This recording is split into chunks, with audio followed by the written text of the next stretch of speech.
Imagine this, Vladimir Putin launching his invasion of Ukraine with wave after wave of mighty tanks clanking forward, their engines roaring like thunder, exhaust fumes choking the air. He believed sheer numbers would crush the resistance, grinding Ukraine into submission. But what if his own iron grip on attrition turned him into the prey? Picture the stench of rust eating into metal hulls, abandoned shells littering forgotten reserve bases. Russia's desperation now forces it to unearth decaying Soviet relics, cannibalizing one vehicle for spare parts just to patch another. What a humiliating twist, Putin's armor fantasy crumbling under the weight of his mistakes. Will this rotting arsenal even stand a chance, or is Russia digging its own grave? In the early days, Putin flooded Ukraine's battlefields with tanks and armored vehicles, their tracks churning earth as mechanized assaults nearly broke through defenses. The clang of munitions loading echoed hope in Russian ranks. But Ukraine fought back fiercely, pushing invaders back with relentless counterattacks. Desperate to turn the tide, Putin unleashed even more steel monstrosities, believing exhaustion would drain Ukrainian resolve. Yet this war of numbers backfired spectacularly, entrenching Russia as the desperate party scrambling for scraps. Now, driven to extremes, Putin fields anything war-torn husks he can muster from decayed storage, obsolete and decayed because fresh armor has vanished in Ukrainian victories. Satellite images reveal shadowy figures moving among hulking silhouettes at the 111th Central Tank Reserve Base in Kostroma region. Revived from slumber after years. Activity surges as it empties its last infantry fighting vehicles, known as IF Versus, pulling out aging relics weakened by time. Heavy machinery grinds against dirt, the crunch of gravel under boots, while the metallic whisper of decaying metal hints at inevitable failure. These vehicles stand as ghostly reminders, their rusted surfaces cracking like old bones. Recent reports from United 24 Media on October 7 highlighted Russia's intensified scramble to restore ancient IF Versus from deep storage. The nation focuses intensely on this base, draining its surviving reserves in a frantic attempt. But the endeavor falters badly. Most units are overburdened relics, their hulls corroded and brittle. Many have deteriorated into hollow carcasses, unfit for anything beyond spare parts salvage. Insights from satellite imagery, shared by the John PX account, confirm heavy movements at the site, a stark before and after contrast. Workers yank out old IF Versus, tugging at warped structures with harsh jolts. Engines sputter feebly or fail completely, leaving echoes of futility in the air. Clearly, Russia aims to repair what it can, but desperation looms. John PX's follow-up posts dive into key details, zooming in on enlarged views of the base. Striking are images revealing hulls stripped from dozens of decaying IF Versus, cannibalized brutally to revive a handful of operable ones for hasty frontline deployment. This scorched earth approach means crippling self-harm, scarifying vehicles crumble further in the process. The harsh reality hits home, dismantling several poor condition units to rally just one deplete stockpiles at an alarming rate. Visualize the screech of tools prying metal, sparks flying as parts warp under pressure. For each vehicle readied for battle, Russia sacrifices 2 or 3 more, trading their functional remains to prop it up.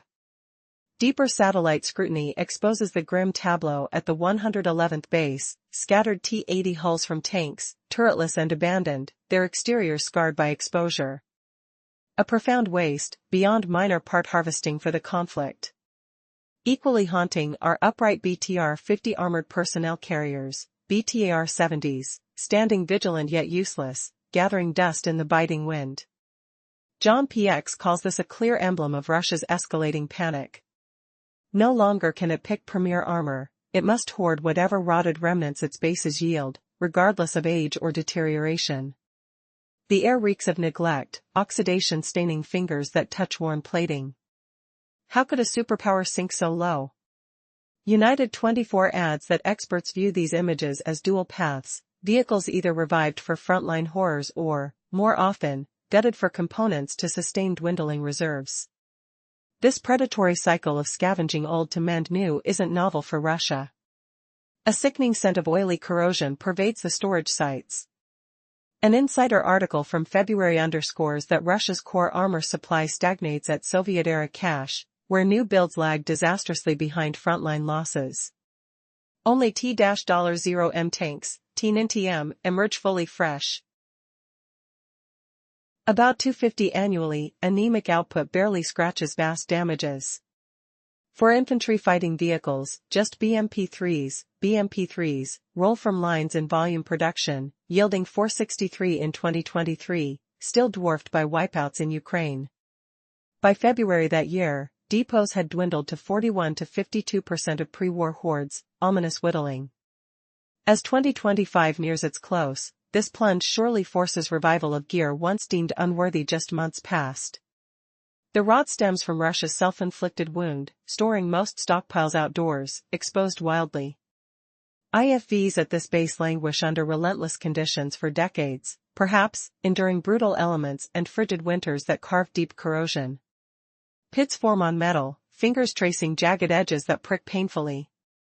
Initial metal fatigue renders many unusable from the outset. Rusted innards, shattered engines, frayed electronics demand costly, endless fixes.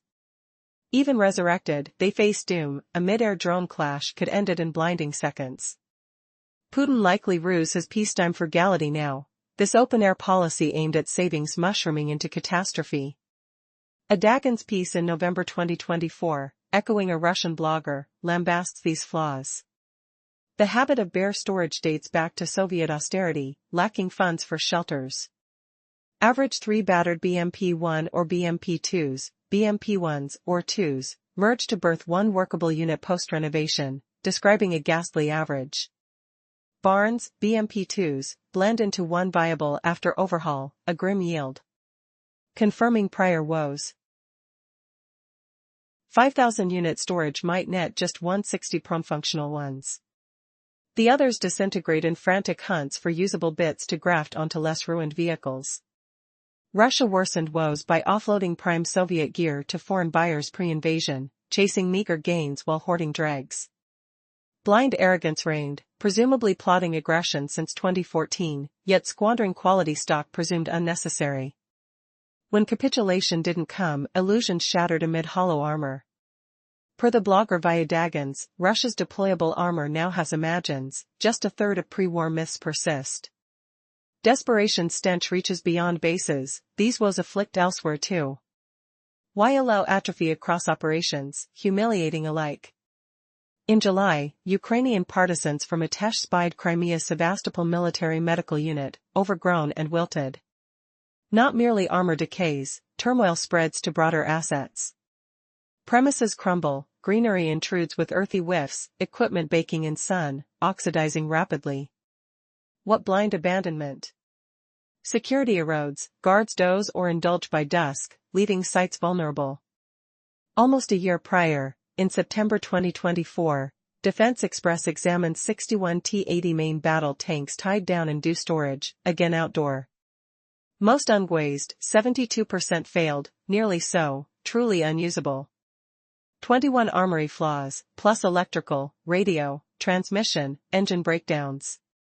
Only one-third viable, needing cannibalistic fixes from the broken. Parallels emerge, Russia expends sent troops, then claws at corroding caches or semi-ruin. Crimea hints that accepted gear rots uncontrolled, compounding agony. Putin's plight deepens, decay eats deeper than foreseen. A bitter irony twists the knife, his empire's rot self-orchestrated. Focusing back on the 111 ST base, United 24 Media notes its pivotal role in Russia's central military district, no fringe neglector. Logically, it should gleam with investment and upkeep. Yet neglect prevails. Back in 2022, it housed 307 Cervik tanks, 61 under protective dry identified storage. Minimal care masks the broader scandal. Why squander such vital reserves? What if Russia's armored myth shatters less from Ukrainian strikes than its own crumbling foundations? The taste of failure lingers, salty regret on the tongue. Could cannibalism accelerate collapse, turning victory into erasure? Prepare for revelations that will shake your view of power's fragility. As we delve into the unfolding narrative of Russia's military struggles, we remember that for every armored vehicle sent into the fray, 2 or 3 more are rendered useless, stripped down for parts, Satellite imagery paints a grim picture of the 111 St Central Tank Reserve Base, littered with worn-out T-80 hulls, most stripped of their turrets. This site, a once proud symbol of military strength, now reveals the desperation of a nation scrambling for any operational armor it can muster. The images tell a story of decay and neglect, showcasing not just the outdated machinery but the urgency of Russia's plight. Analysts suggest that these vehicles are either being hastily repaired for deployment or cannibalized to sustain dwindling stocks. Russia's ongoing reliance on Soviet-era equipment exposes the cracks in its military supply chain. With new production lines unable to keep pace with battlefield losses, only select models like the T-90M and BMP-3 are being manufactured. 463 BMP-3 units were made in 2023, but this number falls well short of the staggering loss rates in Ukraine. By early 2025, predictions indicate that Russia's pre-war armor reserves may dwindle to a mere fraction of their former strength. Vehicles thought to be obsolete are being hastily revived, echoing a time when military might seemed invincible. But the indifference toward proper storage practices, a legacy of neglect, has left many IFVs crumbling outdoors, exposed to relentless elements for years. The repercussions are stark. Severe corrosion and mechanical failures plague the remnants of what were once formidable machines. These dire conditions not only render many vehicles inoperable but also cast doubt on the operational readiness of the few remaining. The gruesome reality is that the nation's exterior reflects its deteriorating fortune, with even the most serviceable vehicles emerging from the depths of decay, only to face modern warfare's relentless demands. The facade of strength has cracked, revealing a cautious truth: Russia's past decisions echo in its present crisis. In an ironic twist, strategic blunders rooted in economic savings have turned into a thrumming nightmare for a military once considered a heavyweight.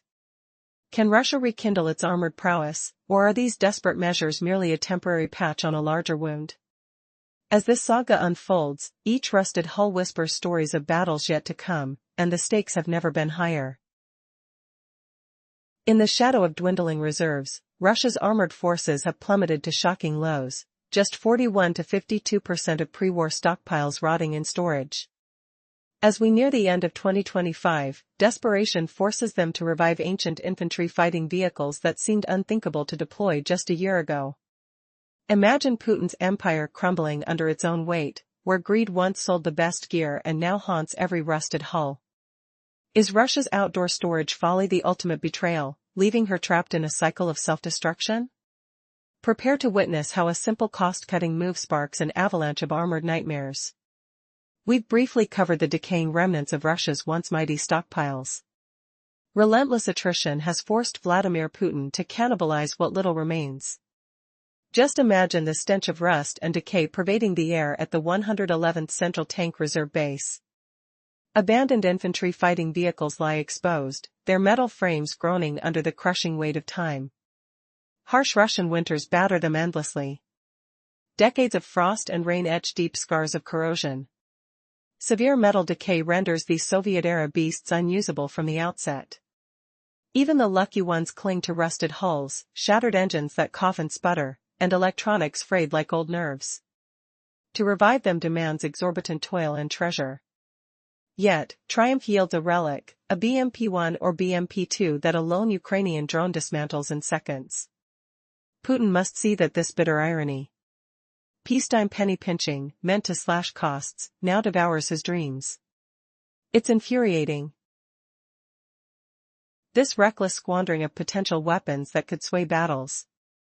Who wouldn't recoil at such short-sighted waste? Reports from Dagens echo this outrage. In a November 2024 exposé, they unearthed chilling insights from a Russian military blogger dissecting hardware hellholes. He reveals the outdoor neglect spans Soviet days, when even basic shelters strained budgets. Picture it, the blogger's grim forecast blasts through, melding 3 flawed BMP-1 or BMP-2 Hulkspurts just one rebuilt warrior. Obstacles mount in each part's harsh tactile reality, the cold grip of corroded metal wrenched free, the acrid tang of oil-soaked earth. Confirming our earlier alarms, a depot hoarding 5,000 infantry fighting vehicles churns out merely 1,600 ready for carnage. The remainder? dismantled, hunted for scraps, echoing the frantic scramble to salvage anything not damned to oblivion. But wait, this storage sabotage pales against the looming specter. Critics whisper that top-tier Soviet relics vanished in sales to foreign foes, fueling arrogance over foresight. Can Putin deny his hubris now, as Ukraine's defiance erodes illusions of dominance? The clock ticks amidst an arsenal hemorrhaging fast, begging if this rot signals the empire's fatal flaw. What if restoring these relics unleashes unforeseen betrayals on the battlefield? The tension coils tighter than a turret's failing hydraulics. In the previous part, we learned about the dire state of Russia's military vehicles. Reports revealed that just a fraction of stored infantry fighting vehicles could be made operational after major refurbishments. From a facility holding 5,000 units, only about 1,600 would end up functional. Imagine a scene where desperation drips from every rusty tank and battered vehicle. In a frenzied attempt to keep their forces in the fight, Russian commanders leave no stone unturned, dismantling countless decaying BMP-1 and BMP-2 vehicles, scavenging for parts. The strategy feels like a cruel joke. It's a game of assemble and disassemble, as broken wrecks crowd the landscape. Where did it all go so wrong? A shocking truth emerges. In their blind ambition, Russia sold off the best of its Soviet-era stock long before the storm of war gathered. Foolish arrogance blinded decision-makers, leading Putin to believe that Ukraine would yield without a fight. His expectation was unyielding, a fantasy that has now collapsed. With each step taken back in time, the reality unveils itself. Only about one-third of Russia's originally estimated usable armor remains. But the disintegration doesn't end there. The rot festers across multiple military installations. Take, for instance, the Ukrainian partisans, Arteche, who venture into Crimea's Sevastopol. What they discover is disheartening. A military medical unit lies in neglect, abandoned under the blazing sun, with vehicles slowly surrendering to the elements. The scene is haunting. Guards sleep on duty, their eyes heavy with indifference. While critical equipment devolves into pointless relics, the profound implications are staggering. How did a military once feared become a shadow of its former self? The images of rot contrast sharply with the echoes of a once proud force, now teetering on the edge of ruin. The grim reality could easily send shivers down the spine of any strategist. Amidst this chaos and decay, how much longer can Putin afford to dream of a grand, victorious narrative? In the previous segment, we uncovered Russia's decaying military secrets, with Ukrainian partisans exposing a neglected base in Crimea where equipment rots under the relentless sun. Guards doze off into drunken slumbers, leaving security shattered. What horrors lurk in those forgotten stockpiles that even the mightiest threat can't awaken? Imagine the stench of rust mingling with stale vodka whispers from dozing sentinels, a bitter reminder of a crumbling empire. But now, turn back the clock to September 2024. Defense Express reveals a chilling inspection of 61 T-80 main battle tanks. Just like the shattered IFVs at the 111 St Central Tank Reserve Base. These behemoths languished in open fields. No shelters shielded them from rain's cruel drumbeat or frost's icy grip. Out of 61 tanks, 44 failed miserably.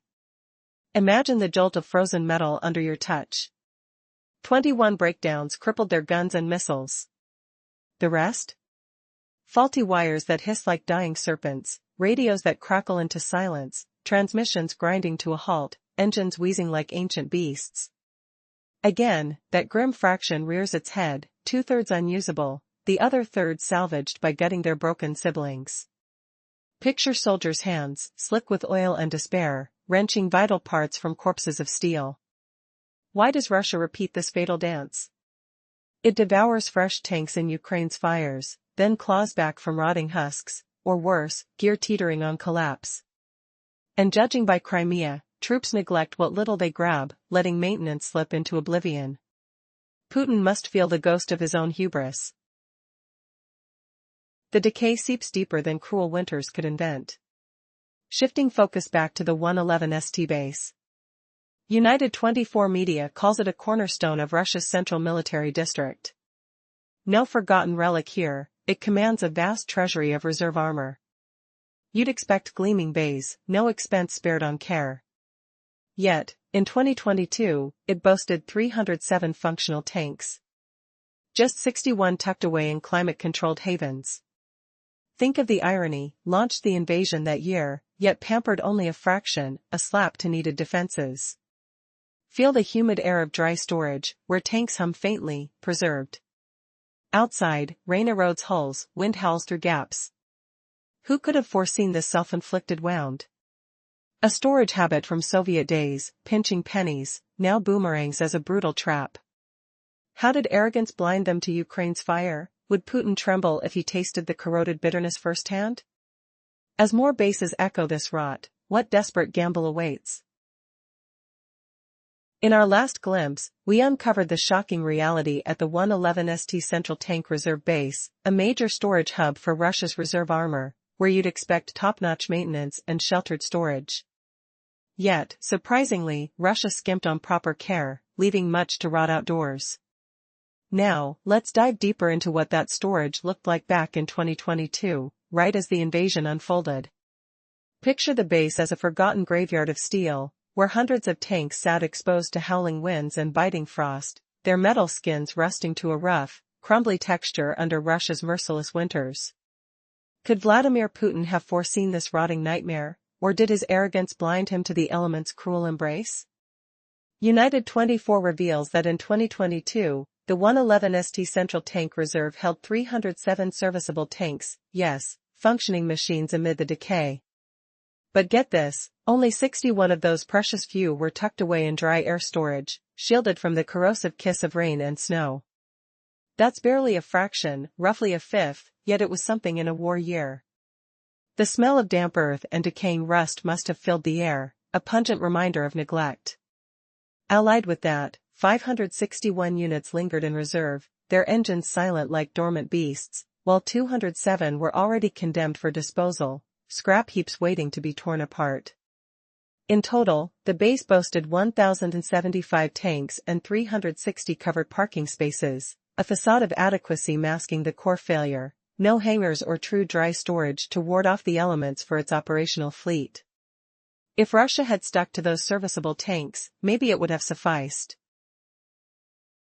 The covered spots offered a tenuous shield, but it was far from enough, as the groan of metal contracting in the cold hinted at looming breakdowns. But reality shattered that illusion. Russia devoured its working armor at a blistering pace, leaving only the reserve, a stash pulled from over and over for 3.5 grueling years, now a skeletal echo of its former self. What lurks there today? The dregs, the pitiful remnants, as Putin scavenges desperately for armor to fuel his old mechanized onslaughts, the ones that once pinned Ukraine down in the invasion's early fury. How did this desperation seep into Russia's bones? The truth stings, Ukraine. Its forces have erased every bit of Russia's armor sent their way, leaving the 111 St base as the last desperate resort. Raw numbers paint the brutal picture, feel the weight of them pressing down. Ukraine's Ministry of Finance tallies Russia's crushing losses, a horrific 11,240 tanks obliterated across Ukraine from invasion day to October 8, 2025. Armored fighting vehicles, including those infantry fighting vehicles or IEFs, suffered even grimmer fates, 23,324 gone, with 5 smashed apart on a single day, October 7 alone. Imagine the thunder of explosions, the acrid smoke choking the air, Ukrainian drones humming like angry wasps as they pick off targets one by one. Putin must be reeling from such humiliation, his armor illusions crumpling under Ukraine's relentless counterblows. Consult with each pull from the base, Russia cannibalizes 2 or 3 units, their rusted innards scattered like fallen comrades on a battlefield of metal refuse. Will Putin expose this rot to the world, or will the creak of reviving relics end in another surprise defeat? In the ceaseless shadows of conflict, a truth about Russia's military might emerges. When Putin initiated the invasion of Ukraine, he believed he could impose his will through sheer firepower. With over 11,240 tanks lost and an astonishing 23,324 armored fighting vehicles vanished by October 2025, the battlefront painted a grim picture. Just on October 7 alone, 5 armored vehicles fell victim to Ukraine's relentless defense, a stark reminder of the severe attrition Russia faces. But in a twist of fate, what if the very strategy of overwhelming force is now Russia's Achilles heel? Russia's commitment to antiquated methods has led to staggering losses, revealing a deadly truth: Putin's forces are dwindling in resources. The numbers tell a sobering story. As of October 8, the losses kept piling up, and evidence suggests that with each passing day, reliance on outdated military equipment becomes more pronounced. This leads to a concerning realization: their armor, once the backbone of military might, is aging and decaying in storage. Let's examine the production capabilities. Russia has only produced around 250 new T-90 tanks annually, alongside a mere 463 modern infantry fighting vehicles. These figures are crushingly inadequate, considering the churning battlefield demands that strip away 3,000 tanks every year. The loss rate of 6,500 armored vehicles further exacerbates the crisis, forcing the Kremlin to scavenge through rusting relics of the past. In this desperate hunt for operational machines, they risk relying on equipment that is barely functional, if at all. What if these trends signal a turning point in the ongoing war? Recent data reveals that during the summer of 2025, Russian losses were surprisingly lower than preceding summers in the conflict, raising questions about whether this is a respite or a signal of deeper issues. Reports state that between June and August 2025, only 83 tanks and 189 vehicles were lost, a stark decline from previous years. What changed? A failed offensive? A lack of operational capacity? The urgency grows as Russia's desperation mounts. Questions arise: can Putin salvage enough from the crumbling 111 St Central Tank Reserve Base to sustain a beleaguered war effort? Or has the time come for a new strategy to emerge from the ruins of a once formidable military force? As the echoes of war continue, one thing is clear: the specter of decay haunts the Kremlin's ambitions. What lies next on this unfolding battlefield? As the summer of 2025 unfolded, a stunning turn of events reshaped the battlefield landscape in Ukraine. While many anticipated an increase in Russian losses due to a massive offensive, the truth revealed a starkly different scenario. An urgent question erupts: what could possibly explain this unexpected decline in fatalities amid heightened conflict? The answer lies not in Russian triumphs but in a staggering lack of armored vehicles. As Ukrainian forces relentlessly dismantled Russia's armored stock, the Kremlin's armies were left grappling with severe shortages. The ambitious mechanized assaults that Vladimir Putin once relied upon became mere echoes of a bygone strategy. Faced with dwindling armor, Russian troops shifted to infantry tactics, desperate to preserve what little remained.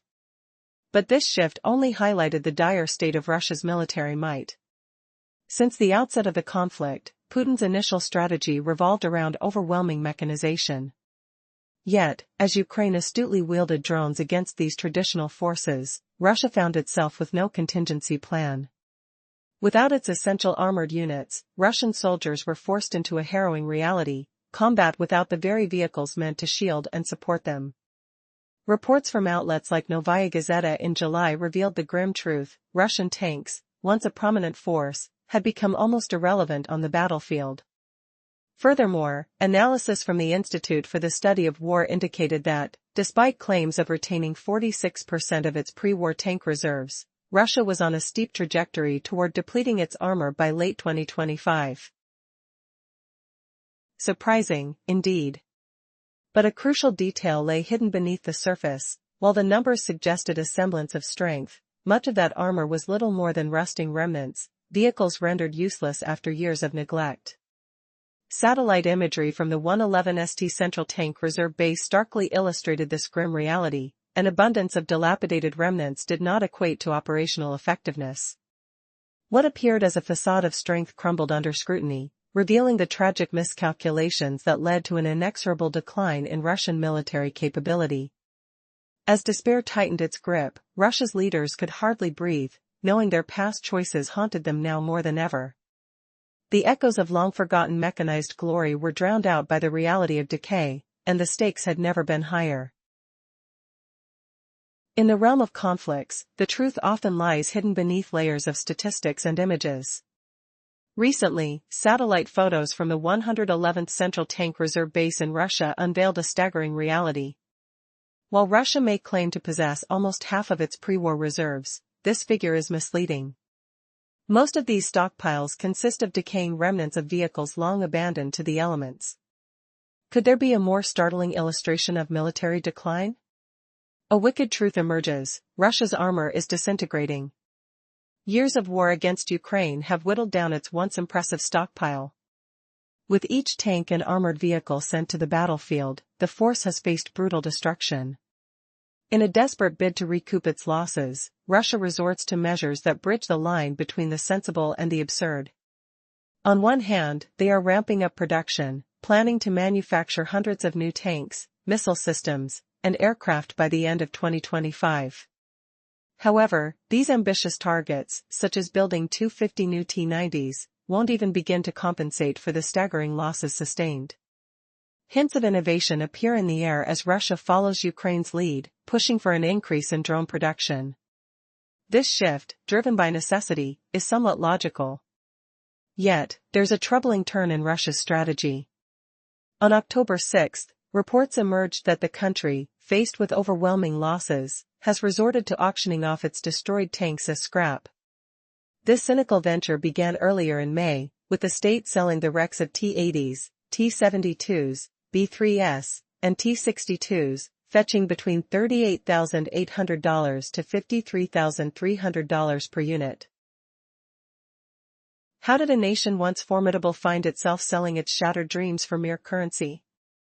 While the desperation to earn a few rubles from obsolete machinery illustrates Russia's struggle, it surely underscores an alarming trend.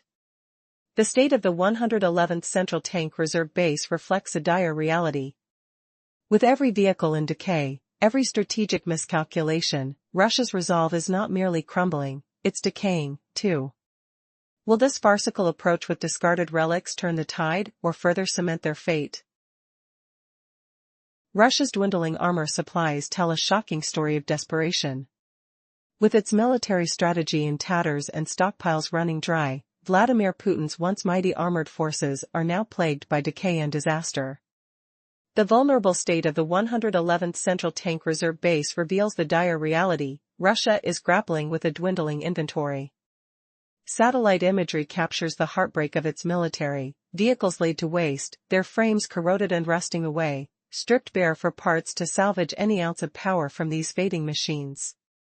And as the situation worsens, a truly bizarre solution emerges. New reports unveil that Russia has enlisted horses, a surprising revival of old cavalry methods not seen since the 1950s. You read that right, horses. Unfortunately, this attempt to modernize military strategy took a swift turn for the worse. Russian cavalry found themselves swiftly eliminated by Ukrainian drones, no match for the aerial threats looming overhead. This absurd twist underscores the chaotic desperation enveloping Russia's military leadership, who are unable to sustain their originally planned offensive. But even more alarming is the grim truth: the very lifeblood of the war machine, refined oil, is slipping away. September 2025 became a dark month for Russia, characterized by crippling drone strikes and stringent European sanctions that relentlessly threatened the country's oil exports. As these crucial resources dwindle, Putin faces a crumbling economy alongside a beleaguered military force, threatening to unravel the fabric of his long-held ambitions.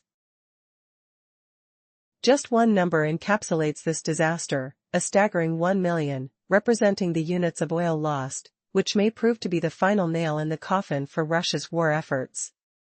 Can Putin adapt to this monumental crisis, or will his choices lead to an unavoidable defeat?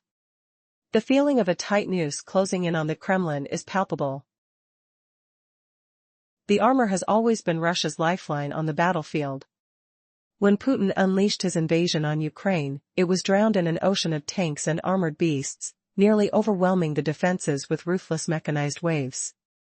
But as Ukrainian forces countered, push wound up escalating, flooding the front with more metal monsters, betting on sheer attrition to bury his foes. He was dead wrong. Attrition clawed back at him, leaving Russia scavenging like a starving predator. Desperation now claws at him, forcing the deployment of decaying Soviet relics, anything to keep the war machine gasping. On October 7, United 24 media blasted the news that Russia was frantically digging into its graves of old infantry fighting vehicles, or IFVs, from storage depths. The spotlight lands on the 111th Central Tank Reserve Base in Kostroma, where the final scraps are being wrung out. The effort reeks of failure. These IFVs are time-bombed corpses, rotted husks crumbling under years of neglect. Satellite images from the John PX account paint the grim transformation, before and after shots screaming of frenzied revival attempts. John PX zooms in on the carnage, revealing how Russia has gutted dozens of these ancient hulls, sacrificing them in a macabre meat grinder to patch together a handful for deployment. Why does this scream disaster for Putin? One working IFV demands the slaughter of 2 or 3 others, devouring spare parts in a self-inflicted famine. For every beast sent to slaughter in Ukraine, the reserves dwindle even faster, choked by their own rotten choices. Drilling deeper into those images unmasks the full horror at the 111th base. Abandoned T-80 shells litter the ground like rusted skeletons, turrets torn off, useless except for fleeting scraps. Erection BTR-50 wrecks haunt the site too. John P. declares this Russia's cry of desperation, no elite armor left, just rummaging through history's junkyard. United 24 speculates these hulks are either being nursed back to hell or stripped bare for refugees, propping up dwindling fleets with stolen guts. This cannibal feast isn't new for Russia. Back in February, the insider revealed how Soviet stockpiles feed the beast, with new builds pathetically slim. Only the T-90M tanks roll out fresh, maybe 250 a year. For IFVs, the BMP-3 is the lone survivor in production, churning 463 in 2023, laughably less than the Ukrainian grinders chew through. By February, reserves had plunged to 41 to 52% of pre-war levels at many sites. Now, nearing late 2024, that plunge has cratered, forcing resurrection of garbage no one dared touch before. Those rotting shells? Russia's own devilish design. Outdoor storage bathes these metal fiends in relentless weather, Russia's savage winters etching decay into steel bones. Corrosion fangs gnaw vital organs, hulls warp, engines seize in icy grips, electronics fry in elemental storms. Even miracles yield cracked tanks, begging costly resurrection. And the payoff? A relic that a Ukrainian drone shreds in heartbeats. Imagine the irony stabbing Putin, peacetime greed, stuffing savings into no-shelter hell, now erupting as wartime nightmares. Dagans echoed this in November 2024. Quoting a Russian blogger dissecting storage sins. Rooted in Soviet poverty, equipment rots exposed with no roofs. He estimates fusing 3 wrecked BMP-1s or BMP-2s for 1 battle-ready Grok, wasting 5,000 stored units to 1,600 viable ones in a parts bloodbath. Worse, Russia hawked its prime Soviet treasures abroad pre-invasion, hoarding the dregs for quick cash. Was it blindness or hubris? Putin schemed Ukraine's fall since 2014's aggression, but arrogance blinded him, assuming surrender meant hoarded junk stayed buried. When Ukraine roared, illusions shattered, the mighty stockpiles were phantoms. That blogger's insight has usable armor to pre-war myths. These rot plagues aren't confined to one graveyard. In July, RTC partisans in Crimea infiltrated Sebastopol, spying a decaying medical depot, equipment festering in sun-baked ruin, guards slacking in alcoholic stupor. Almost a year back, September 2024, Defense Express scoured 61 T-80 tanks from open-air tombs, finding 44 flawed beasts. Armaments failed in 21, corrupted by rust-fighting electric ghosts, transmission ailments, engine ghosts. Again, 1/3 misery, 1/3 patched with corpse mining. Russia burns sent equipment, scrambles for corroded ghosts, troops abandoning care once issued. Rot eats deeper than Putin dreamed. Refocusing on the 111th base, United 24 calls it a crown jewel of the Central Military District, no forgotten dump. It holds Russia's armored crown jewels. You'd expect gleaming hangars, tender love. Instead, zero. By 2022, it boasted 307 field-ready tanks, 61 in dry air vaults, a rare ounce of wisdom. But the rest? Butchered for battle, stored like paupers in storms, decaying into unusable heaps that now haunt deployments. You've seen Russia's armored empire crumble under its own weight, desperate scraps yanked from tombs. What if I told you fuel is the next domino to fall, a fiery chokehold tightening Putin's grip? Picture the acrid stench of burning gasoline, the rumble of exploding depots echoing across Crimea. Strikes and sanctions have drained Russia of 1 million tons of gasoline just in September alone. Is Putin's reign crumbling faster than his troops can pump fuel? Ukraine's relentless drone strikes and Europe's tightening vice have cornered Russia in a savage trap. Except domestic droughts, and wartime agony hits Moscow streets, citizens rebelling against the unseen hunger. Or dare riskier smuggling routes, only to face the EU's spotlight on shadow fleets, where every tanker sweats exposure. Putin's tumbling into a pit of his own greed, the fuel famine ballooning. Imagine the sting, 1 million tons vanished in a month, igniting panic in key hubs like Crimea, that prized 2014 conquest and symbol of Putin's imperial dreams. Signs flickered on September 25, when the Kyiv Independent reported half of Crimea's pumps shut tight. But listen, this isn't Ukrainian spin. Komna's, a staunch pro-Kremlin voice, scanned 17,000 stations nationwide, confirming widespread blackouts. Crimea's agony tops the list, with the southern district, stretching from Russian claims, shutting over 220 pumps, a crushing 14.2% crippled until relief arrives. How does it feel, Putin, watching your fuel empire evaporate before your eyes? In Crimea, separated from Russia's core and bridged precariously, the shortages hit hardest. Distance devours deliveries, every route a leaky pipeline siphoning hopes. Can Putin salvage the sinking ship, or will the bridges collapse under his feet? Keep watching, as desperation brews. In the previous part, we saw how Russia's own fuel crisis is gripping the south, crippling more than 220 gas stations, that's 14.2% of the district, and howling through the occupied lands like a relentless storm. Picture this stark isolation. Crimea dangles far from Russia's main coast, cut off save for treacherous sea routes or the vulnerable Crimean Bridge. The fuel journey stretches endlessly, a gauntlet where every stop along the way drains precious supplies. Whispers of shortages echo in empty tanker trucks that rumble in the night, leaving nothing for the peninsula's pumps. Imagine the frustration, families queuing under a scorching sun, the acrid stench of failing refineries clinging to the humid air, engines sputtering into silence. Did you know Ukraine's relentless refinery assaults have crippled about 40% of Russia's processing power? Major sites in Ryazan and Kirishi lie shattered, strikes battering on without mercy, forcing a desperate scramble for scraps. Reuters chimed in on September 29, exposing Crimean officials freezing fuel prices to stop greedy station owners from gouging desperate drivers amid this chaos. Gasoline rationed now, just 30 liters per fill-up, roughly 6.5 gallons. That's barely enough for half a decent trip in a sturdy vehicle, let alone an American icon like a Ford F-150, its massive tank left thirsting while the going gets tough. Pravda soon echoed, revealing even harsher limits in some areas, 20 liters only, slapping controls on AI-92, AI-95, AI-95NP, and AI-100 grades. The air thickens with engine groans and civilian grumbles. The tactile grip of frustration as wallets open to empty promises. Crimea bears the worst scars, a peninsula parched and pleading, but cracks spread across Putin's realm.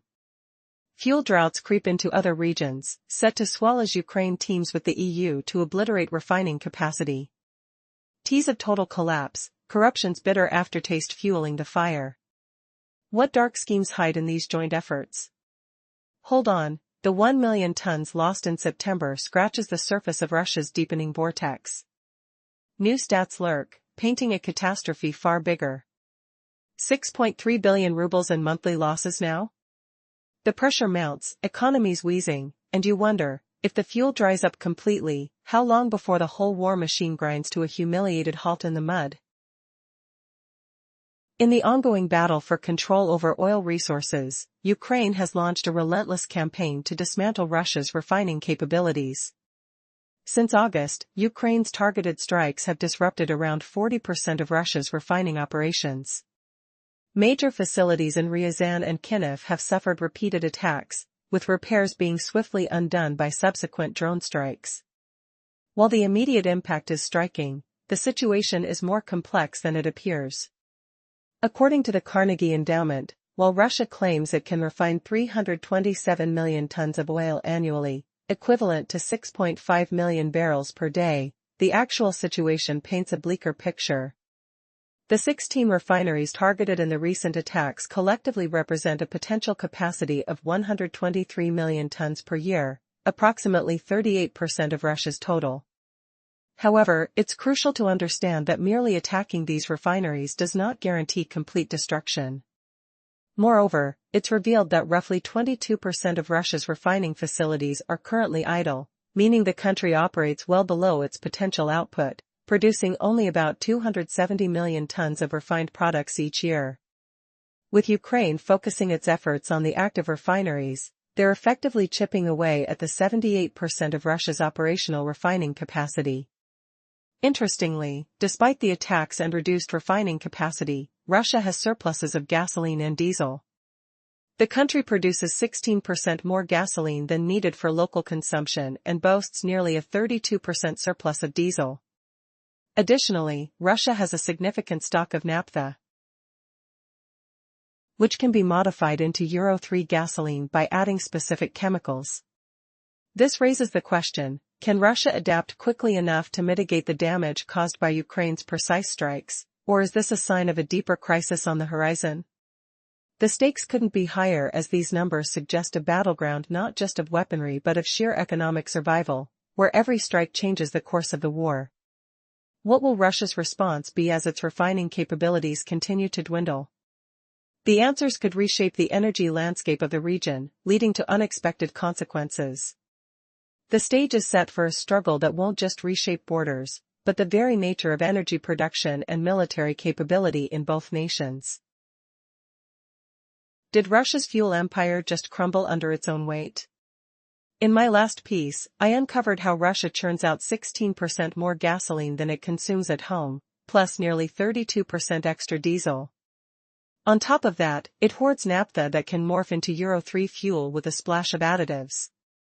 Remember that, because those sneaky additions will come back to haunt us soon. But hold on, what if this supposed abundance masks a deadly trap? Can Putin really dodge the crisis storm brewing in his refineries? Picture the pounding clatter of drone strikes echoing through the night, each explosion a brutal hammer blow against steel walls slick with the acrid stench of burning oil. The Carnegie Endowment drops a bombshell, calling the 38 to 40% refining loss figure a tad too rosy. Russia pumps out about 5 million barrels daily now, but that plunges to 4 million if 38% of its refineries lie in ruin. It chills the excess figures we've celebrated, doesn't it? Yet, the endowment warns, this still spells disaster for Moscow. Imagine Russia's oil giants as a battered fighter, bruised and gasping. One hit won't kill him, or even 6. But every fresh strike drains his strength, making recovery a distant dream. Sure, none alone spell doom. But pile them on, and you're watching a slow-motion execution. Ukraine gets this cold truth. That's why they rain down those relentless refinery raids, not gambling on a flashy one-and-done knockout. Each buzzing drone that crashes and steals a chunk from an industry already swaying on the brink of collapse. Feel the tension coil in Putin's grip. The metallic taste of panic rising as shortages bite deep. These crises sting because Russian reserves aren't a domestic safety net, they fuel exports or the frontline grind in Ukraine, powering tanks that growl through mud-choked fields. That 16% surplus gasoline and 32% excess diesel? Vanished, shipped off or funneled to the troops. To quench the home thirst, Putin sacrifices one or both, thrusting him into that maddening loop we teased before, the endless sacrifice with no end. From afar, it screams that Russia lacks the hidden gasoline and diesel caches to smash free from the siege Ukraine and the EU have forged. On October 1st, Eurolecon press hammered home the truth: 9 long months to mend this fuel fiasco, a crawl unfit for a so-called energy titan. That drags it to mid-2026 before stability hits, or does something shatter sooner? What secret poison lurks in those additives, ready to twist the knife? The rusty creak of neglected pipelines amplifies the dread. Will Russia's war beast starve before it yields? In a world where Russia's armor once thundered across battlefields like an unstoppable force, the tide has turned. Armor was the backbone of Putin's initial invasion into Ukraine, with hordes of tanks and armored vehicles charging forward in mechanized assaults that nearly overwhelmed the defenses. But Ukraine fought back fiercely, pushing Russia into a relentless cycle of attrition. Putin doubled down, flooding the front lines with more and more vehicles, believing sheer numbers would crush the opposition. He was dead wrong. Now, Russia is the one crumbling under its own strategy. Desperate, it's digging up rotting Soviet relics from warehouses like the 111 St Central Tank Reserve Base in Kostroma, scavenging parts from hulks to field anything that moves. Satellite images reveal the grim reality: elderly infantry fighting vehicles stripped down, corroded beyond belief, some without turrets, left exposed to harsh winters and unforgiving elements for decades. They cannibalize dozens to make one barely operational, depleting stockpiles at an alarming rate. For every vehicle sent to the fight, 2 or 3 are gutted for spare parts. Bases echo with the clang of crumbling metal, the stench of rust etching into the air, while tuck-tuck-tuck of hammers on decay fills the silence. Analysts warn this isn't isolated. Other sites face the same rot, from Crimean partisans spotting neglected medical units to T-80 tanks failing technical checks in long-term storage. Faulty armaments, busted engines, degraded electronics. Over half of examined tanks are unusable, with 1/3 requiring cannibalism to limp forward. And the irony bites hard: Russia sold off its best Soviet stock before the war, chasing profits while underestimating Ukraine's resolve. What was once a mighty arsenal is down to a fraction, 1/3 of pre-war reserves, if that. Time and again, the same desperate scramble: burn through frontline gear, then scavenge the worthless, letting new equipment corrode away. Troops don't maintain them either, laziness compounding the horror. Putin must rage in his bunker, his peacetime penny-pinching backfiring spectacularly. This is not just defeat, it's self-inflicted agony, a comet streaking toward collapse. Picture the bitter chill of Kostroma's winds whipping through the base, fingers of frost grasping at exposed hulls, the metallic tang of decay clinging to every breath. The EU have dragged Russia into an isolated hell, where sanctions bite deep. On October 1st, Euromaidan Press unveiled the bleak timeline: Russia faces 9 agonizing months just to wrestle its fuel crisis into something resembling control, a pathetic stretch for a so-called energy giant. That drags it into mid-2026, all while fuel runs critically low. But hiding desperation like this? It's an illusion crumbling under the EU's unrelenting pressure.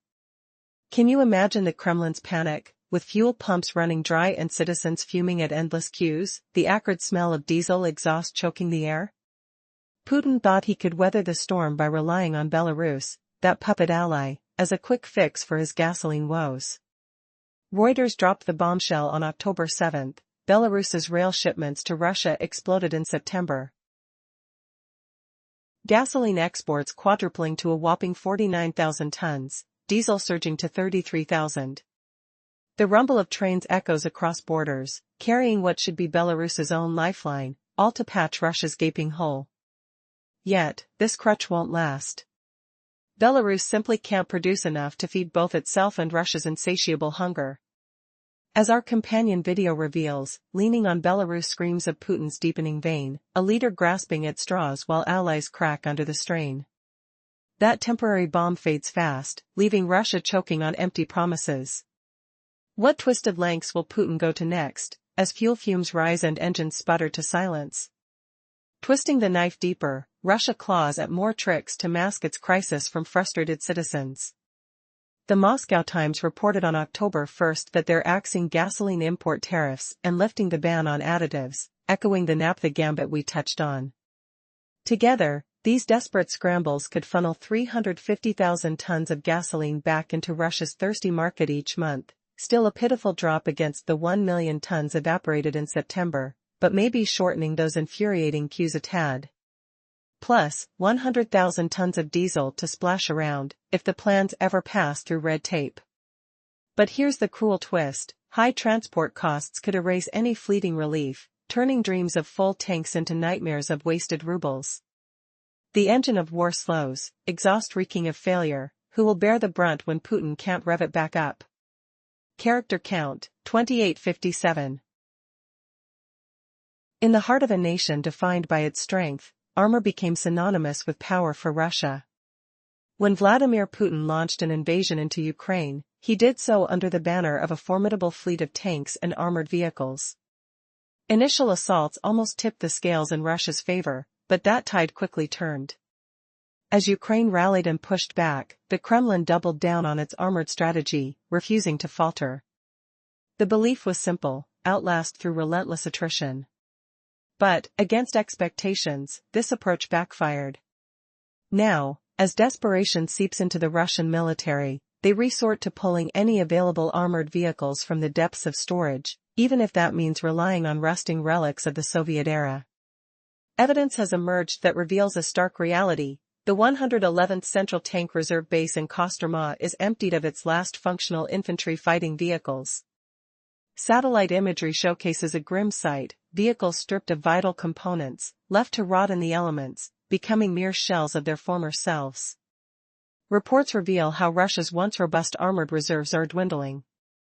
A statement from United 24 Media reported a surge in activity at this crucial reserve base. Outdated infantry fighting vehicles are being restored, or more likely, dismantled for usable parts. The alarming fact? Converting one of these rusty shells into a working vehicle often requires sacrificing two or more others. The desperation is palpable. Entire bases littered with defective T-80 hulls scream neglect, serving little purpose beyond the occasional spare part. What led to this dire state? Years of outdoor storage without proper care have left countless armored units vulnerable to corrosion, leading many to become utterly unusable. As winter descends relentlessly upon Russia, millions in military spending couldn't provide even the most basic upkeep. Evidence suggests that, despite a slight glimmer of maintenance back in 2022, the condition of this critical storage facility has only worsened. Instead of robust measures to ensure operability, neglect took center stage. Indeed, 1/3 of the 61 tanks inspected in a past study were non-functional, representing a symptom of broader despair. Will this trend continue, or will Russia in its arrogance finally recognize the depth of its decay? The unsettling question now looms: how did a formidable nation, once brimming with military might, find itself relying on dilapidated remnants of a past era? With internal morale plummeting and a shaky military supply system in disarray, this narrative of decay seems far from its conclusion. What twists lie ahead in the saga of a once mighty military colossus? As Russia's war machine continues to grind, two critical factors are at play: Ukraine's relentless drone strikes and the crippling European sanctions. Together, they create a formidable challenge for the Kremlin, threatening to unravel its aggressive ambitions. While we've previously delved into the impact of Ukraine's drones, let's now uncover what has propelled these strikes to new heights this year. Since January 2024, Ukraine has been systematically targeting Russian oil refineries, initiating a series of attacks that began modestly. Each month saw a few strikes, but by May, the scale surged with 7 refineries hit. However, this strategy faced a crucial flaw. After striking a facility, Ukraine would move on, allowing Russia time to conduct repairs and keep their operation afloat. Yet, by August 2025, Ukraine refined its approach. Instead of one-off strikes, the strategy evolved into a sequence of relentless assaults. Now, when Ukraine targeted a refinery, it would strike, then wait a few days before hitting it again. This tactic ensured that repairs were futile, keeping the facility offline indefinitely. In August alone, 14 refineries succumbed to this sustained pressure, while in September, 8 more were repeatedly targeted. Since the start of the campaign in early 2024, Ukraine has struck 21 of Russia's 38 major oil refineries. But the assault goes beyond just refineries. Recent reports indicate that Ukraine is now striking oil pumping stations and storage units, with one infamous mid-September attack on the enormous Primorsk oil loading port highlighting the expansion of their strategy. As October unfolds, the pressure mounts, revealing a well-orchestrated plan that amplifies the desperation in Moscow, forcing it to grapple with escalating fuel shortages and diminished operational capacity. Will the Kremlin's attempts to recover falter under relentless Ukrainian resolve? As winter looms, the cracks in Russia's armor become more pronounced. As the flames of conflict grow ever brighter, the war's focus sharpens on Russia's energy backbone. Ukraine, leveraging a cunning strategy, has set its sights not just on oil refineries but also on critical transportation routes for Russian oil. Recent strikes emphasize this tactic. October saw a barrage of targeted drone attacks that left Russia's oil infrastructure reeling. Most notably, on October 6, Ukrainian drones hit the largest oil terminal in Crimea, exacerbating the plight of already struggling residents. Just hours before this narration, another drone raid targeted a Russian refinery in the far Siberian region of Tumen, an audacious strike at a staggering distance of over 1,200 miles.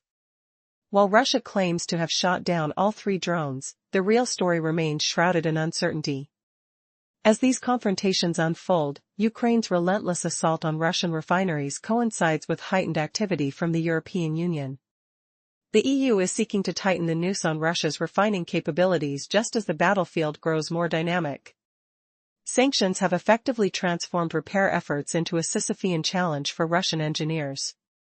Energy Minister Sergei Savilyov candidly revealed that planned repairs, meant to last 4 months, are often extended due to delays in vital supplies, a harsh reminder of the consequences of international restrictions. Each Ukrainian strike doesn't just cripple an installation, it forces repairs that stretch weeks, if not longer. With ongoing sanctions set to hit harder, the EU is preparing a 19th round targeting Putin's oil revenues, especially aimed at his shadowy maritime operations. The strategy is clear: by dismantling Russia's ability to transport oil, both locally and internationally, Ukraine is on a trajectory toward crippling its adversary. The stakes are high, and the consequences resound through the corridors of power in Moscow. Will this strategy ultimately shift the tide of war? Time will reveal the answers as the battles continue to unfold. In the face of mounting pressure, the European Union is preparing a significant new round of sanctions against Russia. As the 19th set of sanctions draws near, it promises to hit Vladimir Putin where it hurts the most, his oil revenues. According to Euromaidan Press, this package focuses on tightening regulations on Russia's shadow fleet, which has been a critical lifeline for circumventing sanctions. But that's just part of the broader strategy unfolding. The EU's resolve doesn't stop there. By 2027, the bloc plans to ban liquefied natural gas purchases from Russia entirely. Moreover, the price cap on Russian oil has been slashed to a mere $48 per barrel. This strategic maneuver, combined with restrictions on technology that Russia desperately needs for its refining operations, creates a 1-2 punch against the Kremlin. As Ukraine's military efforts achieve success in crippling Russian infrastructures, the EU sanctions act as a blockade, ensuring that those resources remain sidelined. However, the implementation of these sanctions isn't without its roadblocks. Some EU members have historically leaned toward a pro-Russian stance, delaying the effects of these measures. Nations like Hungary have utilized their veto power to stall sanctions, potentially allowing loopholes and opportunities for circumvention. Yet, change is on the horizon. Recent discussions suggest that sanctions could soon be enacted at the national level rather than requiring consensus within the bloc. This shift could circumvent vetoes but may also introduce inconsistencies in how rigorously countries apply these sanctions.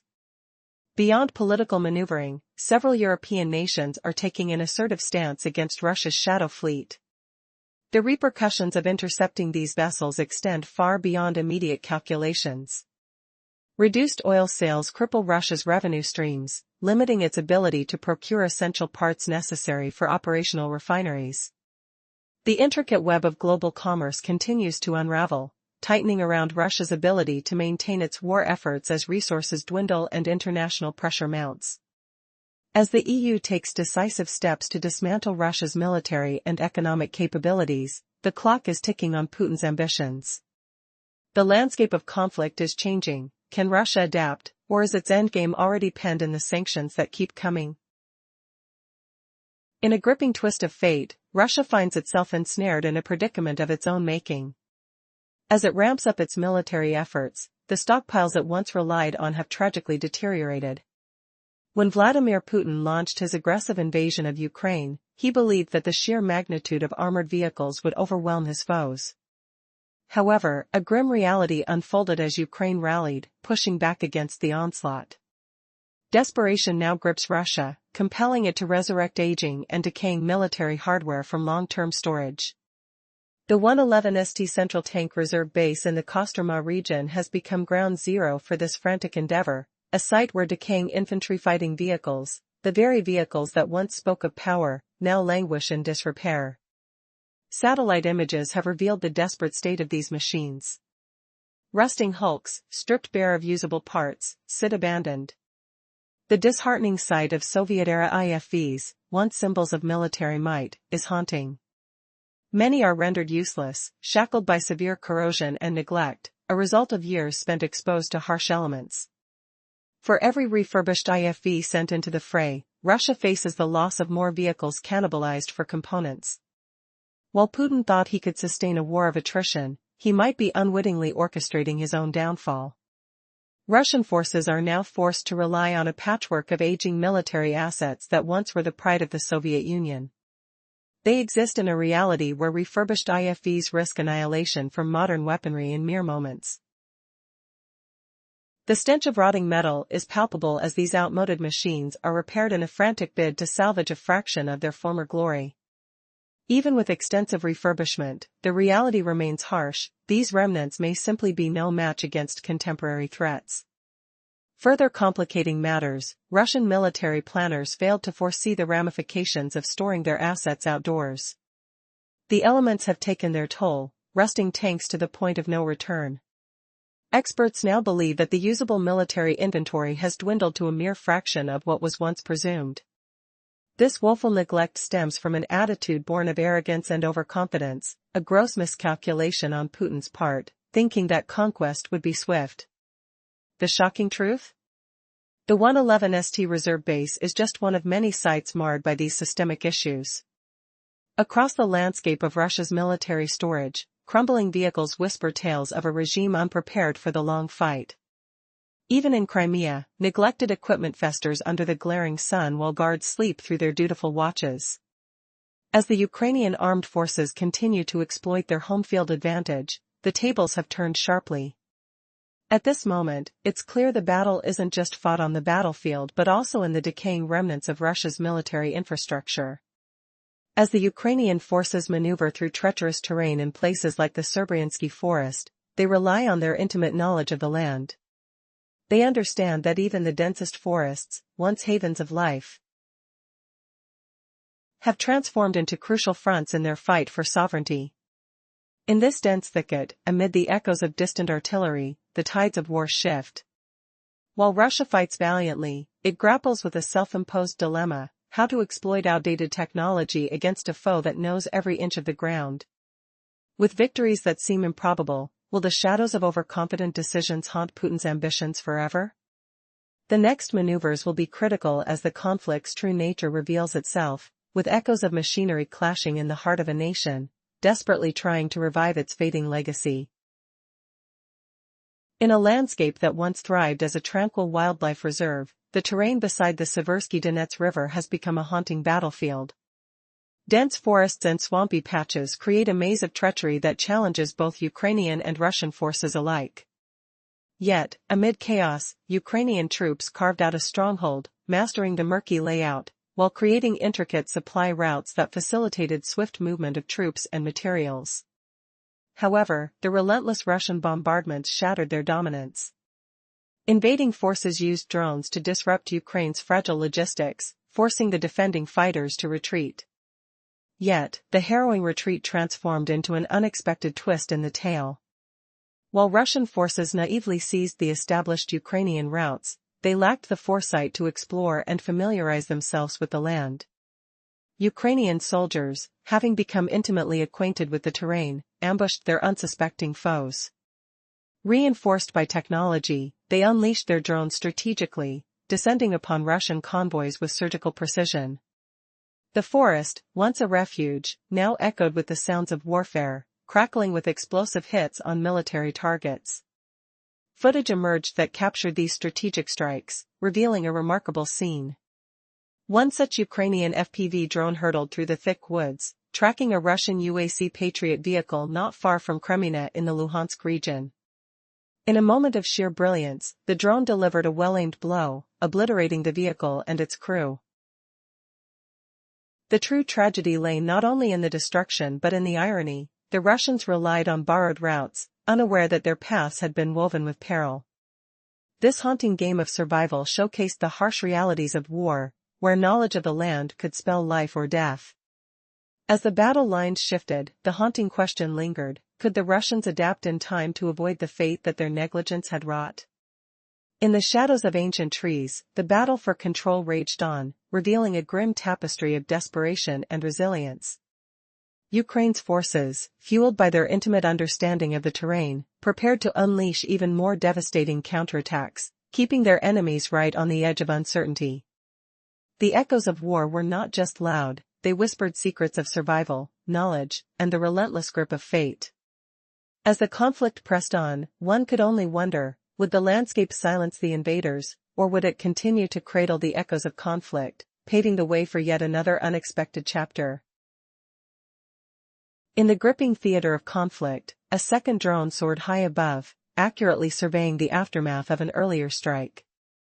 This time, it confirmed a kill, highlighting the extraordinary efficacy of Ukraine's drone operations. Meanwhile, soldiers from Ukraine's formidable 63rd Brigade employed cunning tactics, skillfully keeping their drones hidden as they monitored Russian supply trucks weaving through the dense forest.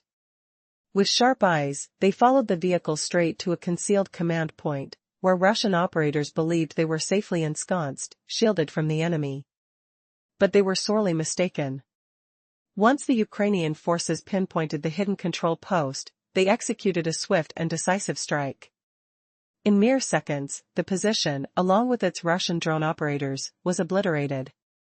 To compound their success, they also dismantled an adjacent ammunition depot, devastating Russia's offensive capabilities within the forest.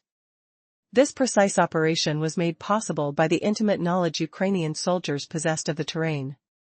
Their familiarity with the woodland allowed them to outmaneuver the Russians, leaving the latter vulnerable despite initially appearing well protected.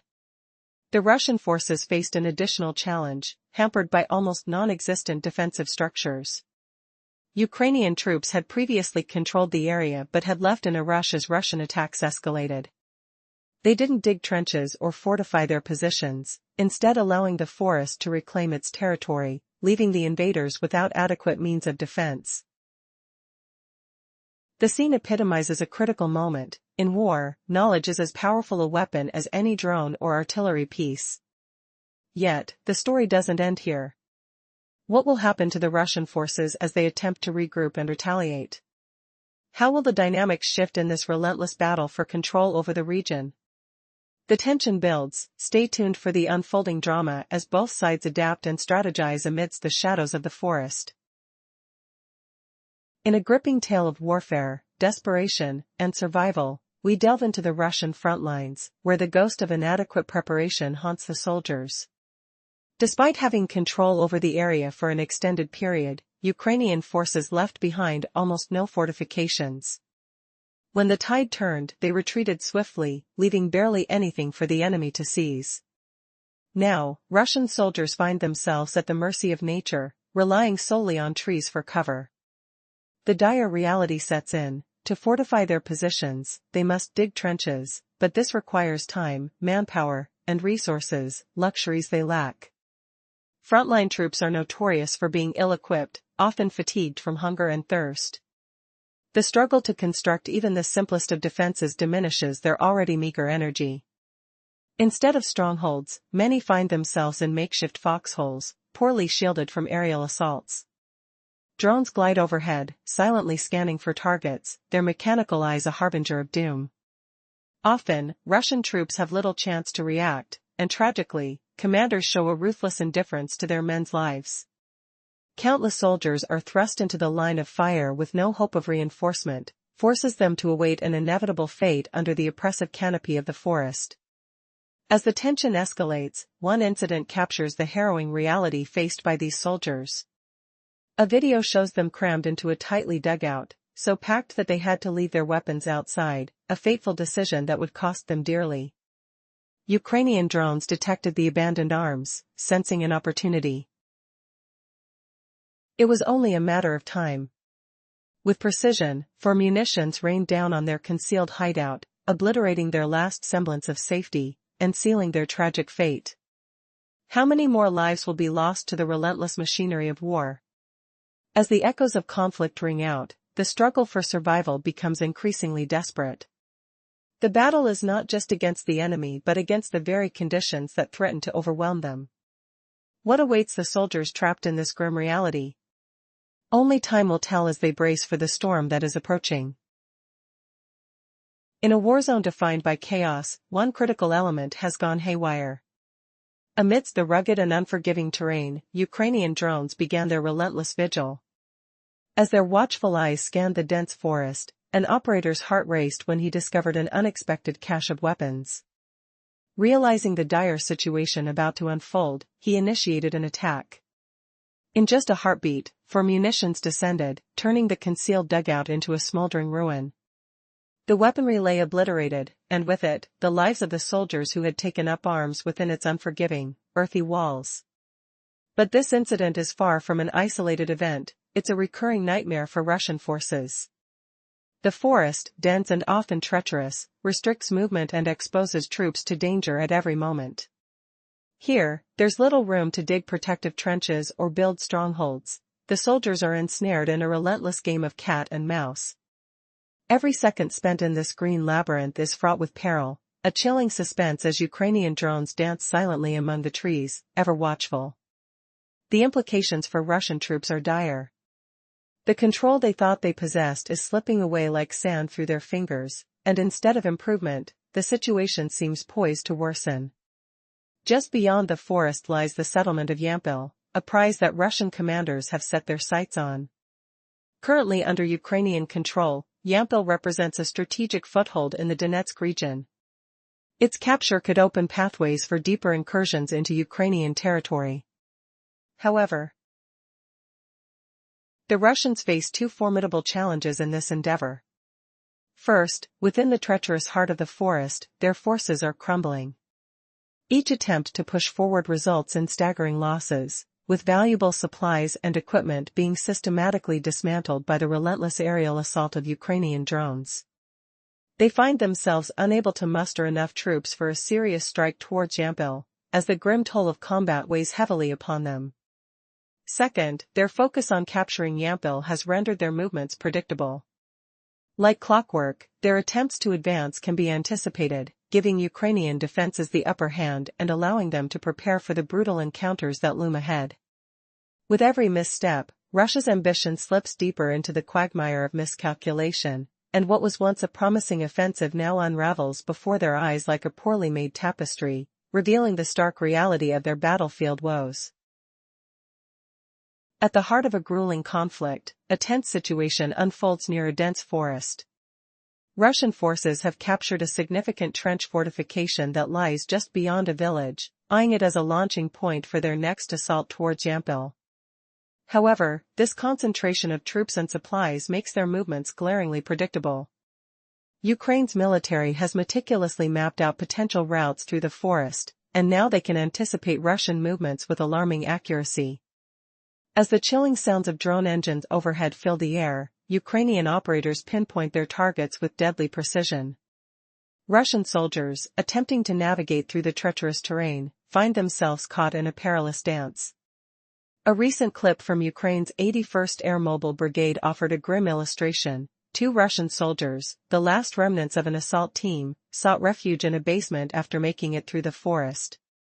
They believed they were safe, but the relentless gaze of Ukrainian drones revealed their hiding spot. In a split second, they were forced out into the open, met with a hail of fire that sealed their fate. For every small squad that breaks through the forest, few make it alive into Yampil. The strategic spotlight of Ukraine's drone operators renders the advance predictable, turning hopeful infiltrations into scenes of havoc, where ambushes are executed with surgical precision, like shooting fish in a barrel. The once confident Russian command, in a desperate attempt to maintain their offensive, remains stuck in a cycle of insistent folly, refusing to alter their strategy despite thriving evidence that it leads to annihilation. But what drives this unyielding commitment to a doomed course? Are the commanders blind to their soldiers' demise? Why do they continue to funnel precious resources into a battleground where their losses mount daily? The tragic answer may lie in a dangerous mix of pride and desperation, two forces that are rapidly circling the drain of defeat. As the conflict intensifies, both sides face an uncertain future, but one thing remains clear: the deafening silence that follows the falling shells is merely the calm before the next inevitable storm. In the heart of a war-torn landscape, the stubbornness of Russian commanders becomes painfully evident. Despite heavy losses on the battlefield, they persist with a relentless strategy that borders on madness. Sending small groups of soldiers through familiar routes, they ignore the ever-watchful eyes of Ukrainian drones, hoping, against all odds, for a miraculous turnaround. It's a classic case of insanity, repeating the same mistakes while expecting different outcomes. But the reality is harsh. From the Kramatorsk frontlines to the dense foliage of the Serbian forest, Russia's forces face unyielding resistance. Ukrainian defenders pick off the invaders with eerie precision, akin to hunting fish in a barrel. This reality underscores a microcosm of the broader conflict. Russian military leaders seem entirely incapable of adjusting their approach. Clinging to brute force tactics, they believe numerical superiority alone will lead them to victory. Recent intelligence leaks expose this delusion. Over 281,000 Russian personnel have either perished, gone missing, or been captured. The loss of more than 13,000 pieces of military hardware speaks volumes about the inefficiency of their strategy. Every day, the Kremlin throws everything it has into the fray, tossing soldiers and equipment at Ukraine like a gambler desperate for a win. As if the sheer weight of numbers could compensate for strategic failures, they churn through manpower and resources, expecting to ultimately overwhelm their opponent. Yet, the cost is unfolding catastrophically, leaving questions lingering in the air. How long can this reckless abandon continue? Will the brutal truth of attrition sink in before it's too late? As Russia's war machine struggles under its self-inflicted burdens, the grim reality looms closer. The steadfastness of Ukraine's defense not only stifles Russian advances but constricts the very lifeblood of its military. Commanders at all levels must wrestle with a relentless cycle of losses. As reports of damaged equipment and personnel pile up, the grim forecasts on sustainability unveil a glaring truth: this strategy cannot endure. Russian forces are not simply losing ground, they are losing their very foundation, one flawed decision at a time. Can the Kremlin find the insight to adapt before the tide shifts irrevocably? With catastrophic losses on the horizon and no viable path to redemption, Russian leadership teeters dangerously close to a cliff from which there's no return. Every moment spent clinging to outdated tactics could herald a defeat far worse than any they have yet faced. As the battle rages on and echoes of failure resonate, the question remains: will they ever learn? Armor is everything to Russia. When Vladimir Putin launched his first invasion of Ukraine, tanks and armored vehicles flooded the battlefield in massive numbers, setting the stage for mechanized assaults that nearly succeeded. But when Ukraine fought back, the armor offensive escalated. More is always better, Putin thought, believing attrition would exhaust Ukraine's defenses. Putin was dead wrong. Now Russia suffers from its own relentless tactics. Desperation drives them to deploy any scrap they can find, including decaying Soviet armor, after Ukraine smashed the rest. What horrors lurk in those forgotten hulls? Imagine the stench of rust. Metal groaning under winter's icy grip. Turrets snapped off, engines silent as tombs. How did Putin let his empire crumble this far? Shocking fact, Russia cannibalizes 2 rotting IFVs just to send one, leaving fields strewn with useless shells. Satellite images from the 111 St Central Tank Reserve Base in Kostroma reveal heavy activity. Reactivation efforts underway. Tugging out the last surviving infantry fighting vehicles from storage. But the endeavor falters badly. These vehicles are ancient. Many mere rotting skeletons. Wrecked by time. No longer fit for modern war. John PX's account shares gripping before and after views. IFVs hauled away for repair. Yet desperate measures unfold. Hulls stripped bare to salvage parts. Dozens cannibalized just to fix a few operational ones. Humiliating Russia's stockpiles. For each vehicle sent to Ukraine, they lose 2 or 3 more. Parts scavenged. Frames abandoned like forgotten corpses. Further scrutiny of those images paints a grim picture. Bare T-80 hulls litter the ground, turretless and worthless. Just spare parts in waiting. BTR-50 vehicles stand erect, decaying. John PX calls it a desperate hunt. Russia scours bases for anything, no matter the rot. United 24 notes analysts agree, these are either restored for war or stripped to prop up dwindling reserves. This cannibalism isn't new. Insider reports Russia's heavy equipment hinges on Soviet stockpiles.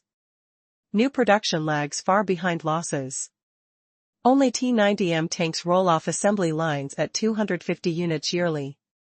For IFVs, BMP-3s in limited production, 463 built in 2023. A fraction of Ukraine's destruction rate. Reserves dipped to 41 to 52% pre-war levels by February. Now, nearing late 2025, they've plummeted, forcing restoration of once unthinkable relics. The rot stems from Russia's choices. Most vehicles stored outdoors, exposed to elements. Harsh winters corrode metal. Rusted hulls, broken engines, fried electronics. Cheap peacetime storage backfires. Even restored, these relics barely withstand a drone strike. Dagans quotes a Russian blogger on storage flaws. Soviet habits stretch resources thin. 3 dilapidated BMP-1 or BMP-2s needed for 1 functional unit.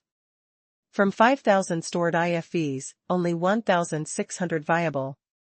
Rest dismantled for salvage. Compounding woes, Russia sold top Soviet gear pre-invasion. Chasing profits, leaving remnants. Arrogance blinded Putin. He assumed Ukraine would fall swiftly. Illusion shattered. Actual usable armor, a third of pre-war beliefs. Problems plague beyond Kostroma. Arteche partisans scouted Sevastopol medical unit. Equipment rotting in neglect. Sun-baked ruins, security lacks. Guards doze or drink. Decay mirrors tactical failures. Earlier, Defense Express examined 61 T-80 tanks in long-term outdoor storage. 44 crippled by failures, 21 in armaments, others in engines or electronics. 2/3 unusable. Cannibalism needed again. Is this rot inevitable? Smoke from burnt-out engines lingers. Oil smears on frozen ground. Screams of failing hydraulics echo. Putin must regret every exposed hull. Russia counters losses by recruiting and manufacturing. Yet it's unsustainable. Mounting costs unbearable for the Kremlin. They've marshaled over 110,000 troops near Pokrovsk. Yet capturing the city eludes them. Attempts fail repeatedly. Strategies shift, but futility persists. Why persist in waste? Forested terrains amplify drones' deadly hum. Russian troops treated as fodder. Units rushed in, obliterated by strikes. Gear explodes under fiery impacts. Blood stains frozen earth. Sandals crunch through metal shards. No thoughtful alternatives emerge. Flanking maneuvers ignored. Incompetence reigns. Thanks to Ukrainian drones, defenses hold. Eyes in the sky, spot and strike. Buying time to resupply. Fortifications strengthen. Yampil stays Ukrainian. Russians can't secure a foothold. Similar chaos engulfs front lines. Nearby, Pokrovsk, months of assaults grip the southwest. Russians claw for control. To dislodge defenders. Aim to turn it into a launchpad for deeper incursions. Into Dnipro. But each push sputters. Did Russia underestimate Donel's precision? Muzzles flash in twilight. Echoes of artillery thunder. Flesh freezes on metal seats. How long before this desperate dance collapses? Will Pokrovsk's defenders crumble? Bodies accumulate like discarded armor. Engines roar, then sputter silent. Putin's gamble hangs by a thread. Who will strike the fatal blow first? Russian forces keep pounding at Pokrovsk, southwest of Yampil. They're desperate to seize the city, using it as a springboard for deeper thrusts into Dnipro. But Ukraine fights smart, refusing to bleed out in endless forest brawls. Imagine the desperation. Have you ever seen a superpower humiliated by its own overconfidence? Russians flooded the area with over 110,000 troops. Yet, Pokrovsk remains an iron fortress. They hurl drones at the sky. Artillery roars like thunder, shaking the earth. Tanks rumble over mud-slicked ground, their engines growling. Disguised soldiers slink in shadows, trying sabotage. Nothing sticks. The air reeks of gunpowder and defeat. Ukraine knows every twisted path, every hidden foxhole. Home field advantage? Oh, it's brutal. Russians throw numbers like cannon fodder, but tactics win. Lives vanish. Equipment crunches under attacks. Day and night, the stalemate grinds on. Drones buzz overhead, raining explosive death. Russians gain nothing. Just mountains of loss. Wasted flesh and metal. What's this if not a major nation's shameful farce? No end in sight. Ukraine? Masters of the shift. Even in retreat, they smirk.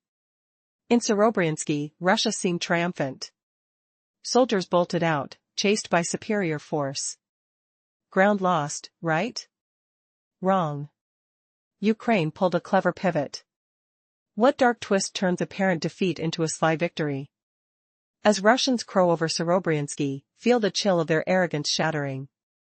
The air hums with unseen plans, scents of damp earth and adrenaline. Who exploits adversity best, despots or defenders? Cliffhanger, but will this tactical brilliance spark a broader ruin for Russia, exposing their crumbling empire? The wind whispers hints of chaos. In a world defined by conflict and power struggles, one might expect a robust military force to dominate its foe. At first glance, it seemed as though Russia had taken the upper hand, pushing Ukrainian soldiers out of critical territory. Observers watched, convinced that the invasion was unstoppable, yet the truth was far more complex. Ukraine's strategic brilliance shone through, as they chose a path less expected, a retreat that was actually a clever tactic. Rather than entrench themselves in protracted battles that would only lead to heavy casualties and dwindling resources, Ukraine's leaders opted for a more thoughtful approach.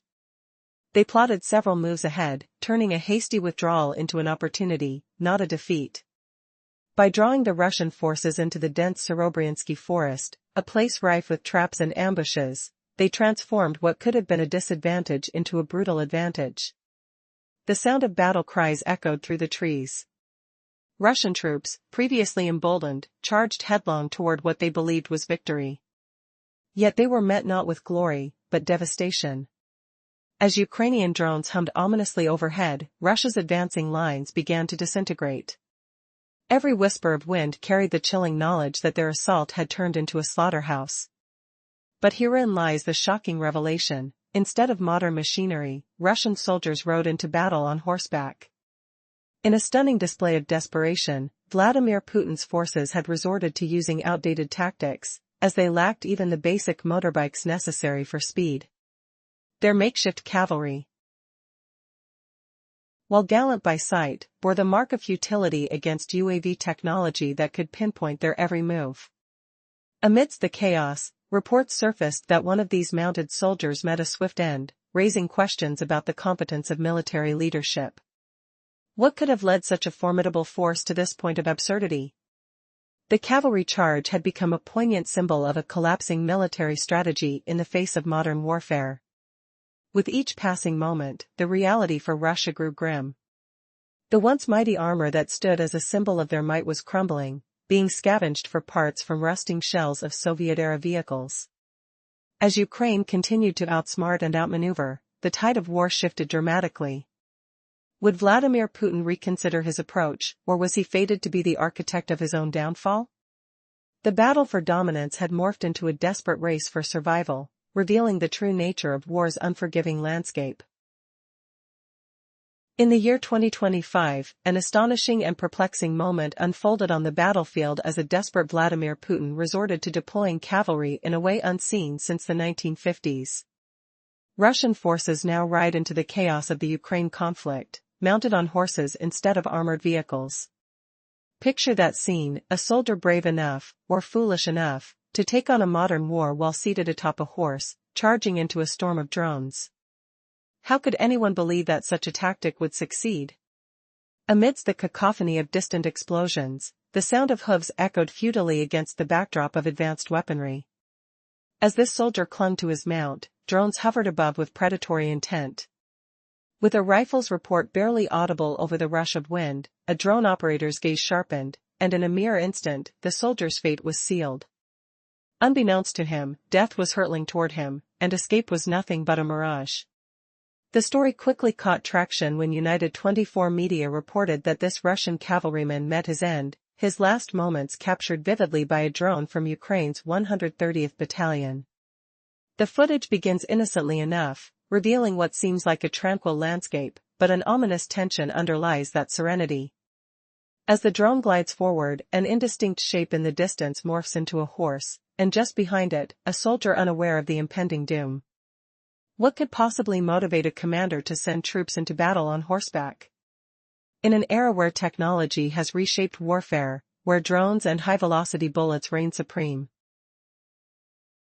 one simple fact remains: a man on horseback stands virtually defenseless. The absurdity of it all is mind-boggling. In this day and age, where engagements are assessed through the lenses of precision technology, how could such a misguided strategy ever be deemed acceptable? When the moment finally arrived, the outcome was devastatingly predictable. The drone swooped in, and in a heartbeat, the soldier was engulfed in a blinding flash, his life extinguished with surgical precision. This incident starkly exemplifies the alarming state of desperation within Russian ranks, a painful reminder that in modern warfare, seeking glory on horseback is not only impractical, it is tragically foolish. With each passing moment, one has to wonder, what depths of despair must Putin be experiencing to rely on such outdated methods? As the dust settles, and the echoes of this soldier's fate linger in the air, the situation for Russia looks increasingly dire. How many more will share this fate before the realization sets in? Desperation is harsh, what comes next? Previously, we saw a drone gliding over open fields, revealing more than just peaceful landscapes. A man in military uniform appeared, quietly tending to a horse, unaware of the deadly eyes closing in. That soldier was about to become yet another pawn sacrificed in a desperate game. Why would Russia send soldiers into battle mounted on horses in the year 2025? As the drone operator locked on, the drone surged forward. The soldier realized his peril too late. A hurried leap from his horse failed, and the drone struck the earth with a thunderous explosion, right between the man and his steed. Both fell silent, casualties of a war where armor has turned scarce. This was no isolated incident. According to a defense-focused blog, that soldier belonged to a whole cavalry unit assigned to assault a fortified Ukrainian position, an attack doomed to fail. More shockingly, after their horseback charge faltered, these troops dismounted and used their horses as human shields against the relentless gaze of Ukrainian drones. Imagine the grim desperation: men hiding behind animals meant to carry them to battle. The chilling drone footage gains new meaning here. the soldier wasn't merely tending to his horse. More likely, he was using it as cover, tragically positioned in the wrong direction against a deadly eye in the sky. Ukrainian soldiers grapple with this harsh reality. They strive to reduce human losses, yet these tragic scenes weigh heavily on their consciences. One Ukrainian combatant spoke candidly about the disturbing role these horses play. Though tragic, these animals function as military units in the brutal calculus of war. The service member's voice carried shock and sorrow, caught between the harsh necessity to eliminate threats and sympathy for innocent lives lost, even if those lives have hooves and a mane. Is it not startling that in modern conflict, 2025 to be exact, soldiers still resort to mounts rather than mechanized protection? Even the simplest civilian vehicles outpace horses in speed and endurance. Yet the desperate Russian command presses on, forcing men to ride into battle on animals as armor vanishes like smoke. Why such recklessness? What does this say about the state of Russia's military might when dirt, dust, and decay seem their last hope? The answer lies hidden in warehouses of rusted metal, forgotten in the cold winds of neglect, and soon, we will uncover an even darker truth about the fate of Russia's once mighty armored forces. Could this be the sign of utter desperation, an empire crumbling under its own weight? Prepare to witness how tanks have turned to tombs, and armored vehicles decay into relics, revealing a grim collapse in the heart of a war that refuses to end. In the last part, we uncovered Russia's desperate use of horses as logistical crutches to ferry troops and gear through Ukraine's rugged terrain, all while exposing their callousness and sacrificing lives without regard for basic safety. Imagine this shocking twist, with Putin's forces scavenging every relic from the Soviet past. Could beasts of burden now be Russia's secret weapon, humbling a superpower to clop along on camels and donkeys? A guttural neigh echoes through the frozen steppe, hooves sinking into mud with a sickening squelch, as the acrid stench of animal sweat and damp fur clings to the air. Horses serve a grim purpose for Vladimir Putin's war machine. They haul cannon fodder soldiers to spots where death awaits, soaking up Ukrainian artillery fire. Russian troops treat these animals as vital units. Ukrainian defenders target them relentlessly. This exploitation feels downright vile. But it's not isolated. Back in February, Newsweek revealed Russia deploying donkeys and even camels into battle zones. No riders charge into combat here. Instead, these creatures shuttle supplies between units. Why? Too many mechanized vehicles lie destroyed. Rats and fleas plague trenches? Soldiers deploy cats and dogs to fight them. A Russian State Duma Defense Committee member spoke out. General Viktor Sobolev referenced World War II tactics. Then, they used donkeys, dogs to transport essentials. Now, the same desperation grips Ukraine. Supplying units, ammunition, gear, food, grows arduous. Sobolev mentioned cats, mice, and horses in trenches. As for camels? A viral photo surfaced in February. Shared by Meanwhile in Ukraine on Facebook, it shows 3 soldiers and a camel. The account doubted its authenticity. Still, camels thrive in republics like Tuva and Kalmykia. Could this blurred reality twist into fact? A spine-tingling chill creeps up. How low will Putin stoop next? The air thickens with the musky odor of fur and dung, hooves thudding like muffled drums against the earth, each step a reminder of desperation. What if these animals reveal a war turning feral, where men rely on beasts over machines? Pauses. As soldiers huddle in the cold, the coarse mane scratches under frostbitten fingers, bells jingling faintly in the distance. Rhetoric hangs heavy. Would a leader fostering such primitiveness ever admit defeat? Cliffhanger. Golden camels loom in the fog, carrying burdens that could shatter Putin's facade forever. What horrors wait when the sun rises? In the heart of a war-torn landscape, rumors swirl like the dust that dances in the wind.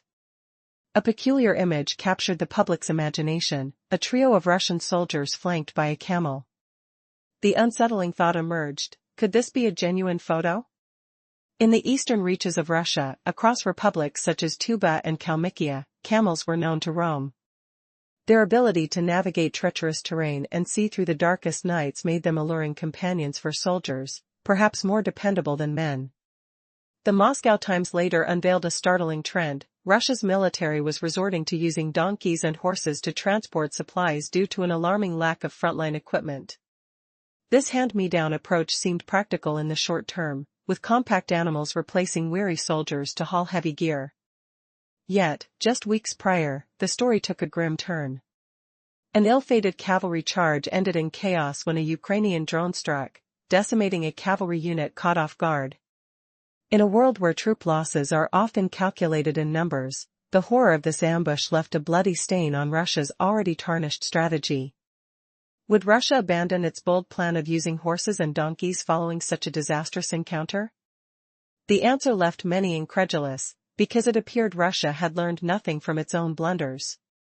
Rather than retreating into the shadows of history, cavalry warfare seemed poised for revival. A surprising report from a pro-Russian outlet claimed that this strategy was being formalized within the ranks, hinting at a disturbing trend of soldiers learning the ancient art of mounted combat. What could compel military leaders to favor horses, despite their vulnerability? According to the unnamed commander of a special forces unit, the explanation was surprisingly simple. Horses, it was argued, possess an instinct that renders them less likely to tread on deadly landmines, a calculated gamble fueled by desperation.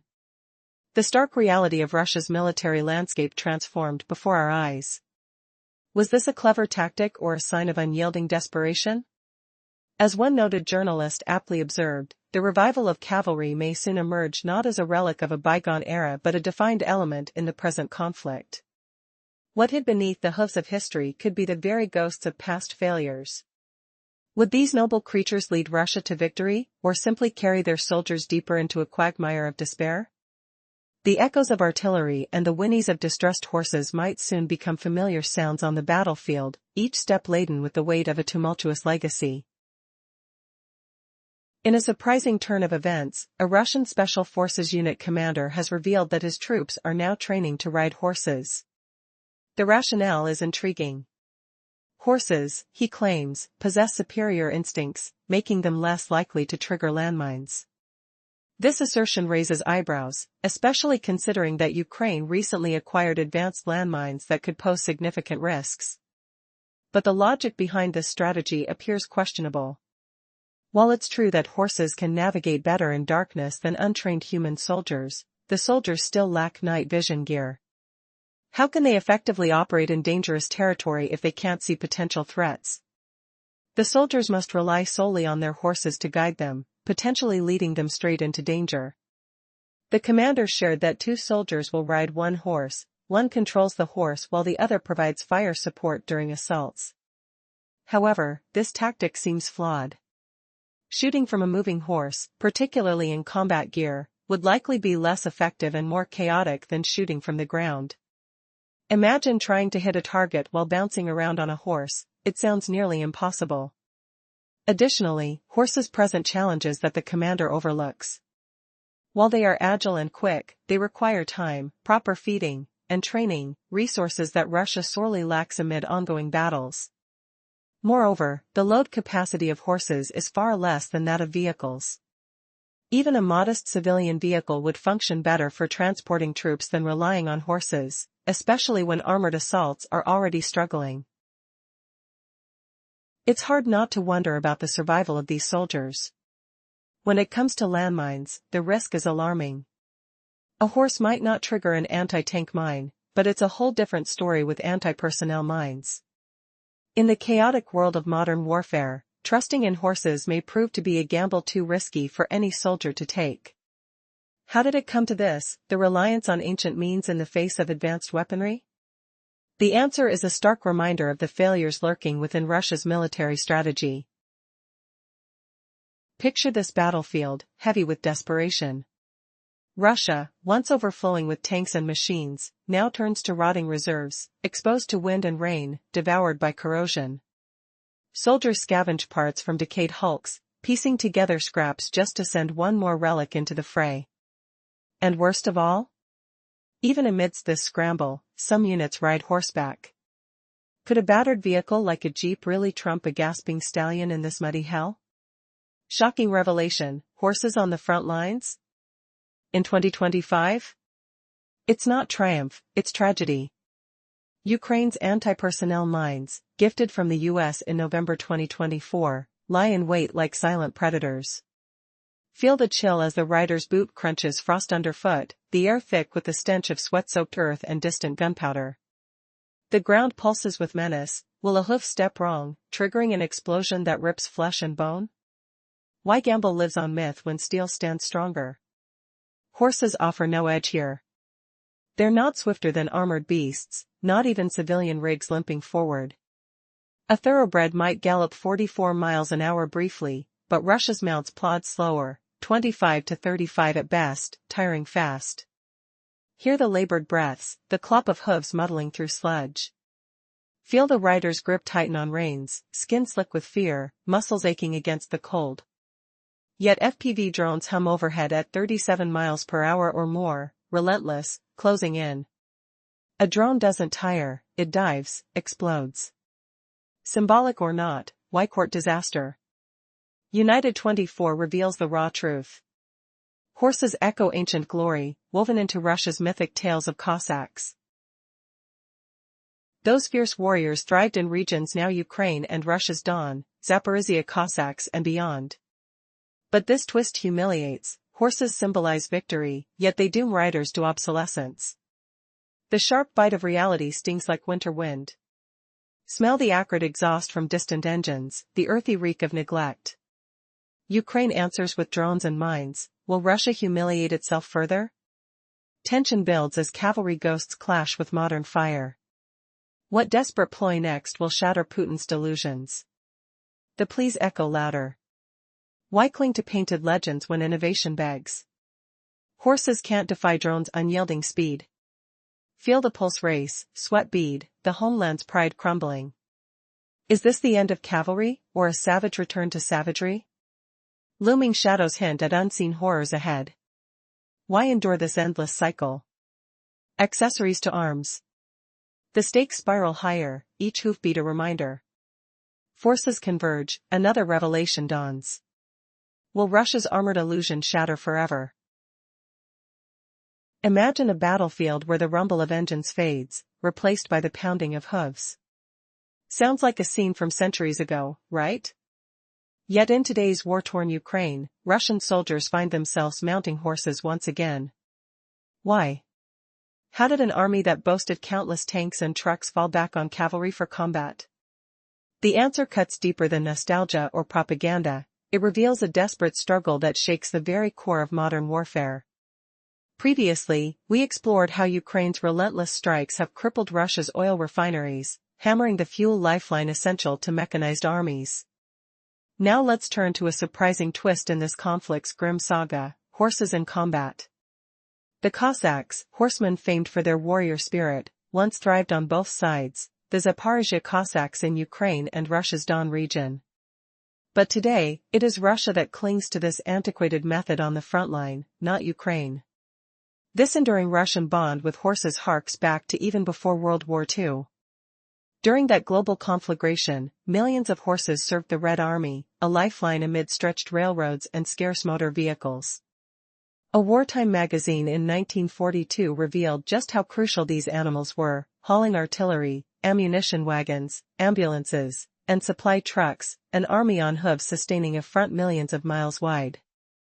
This reliance wasn't mere tradition, it was a survival tactic. Fast forward to the present. Videos have captured moments where Russian cavalry charges ended abruptly, drones zipping overhead, targeting riders with surgical precision. The imagery contrasts sharply with the official narrative broadcast inside Russia, where heroic scenes of soldiers on horseback evoke Soviet-era pride. It's propaganda with a haunting edge. But beneath these stirring images lies a stark reality: Russia is forced to return to horse-mounted troops because it's running perilously low on fuel.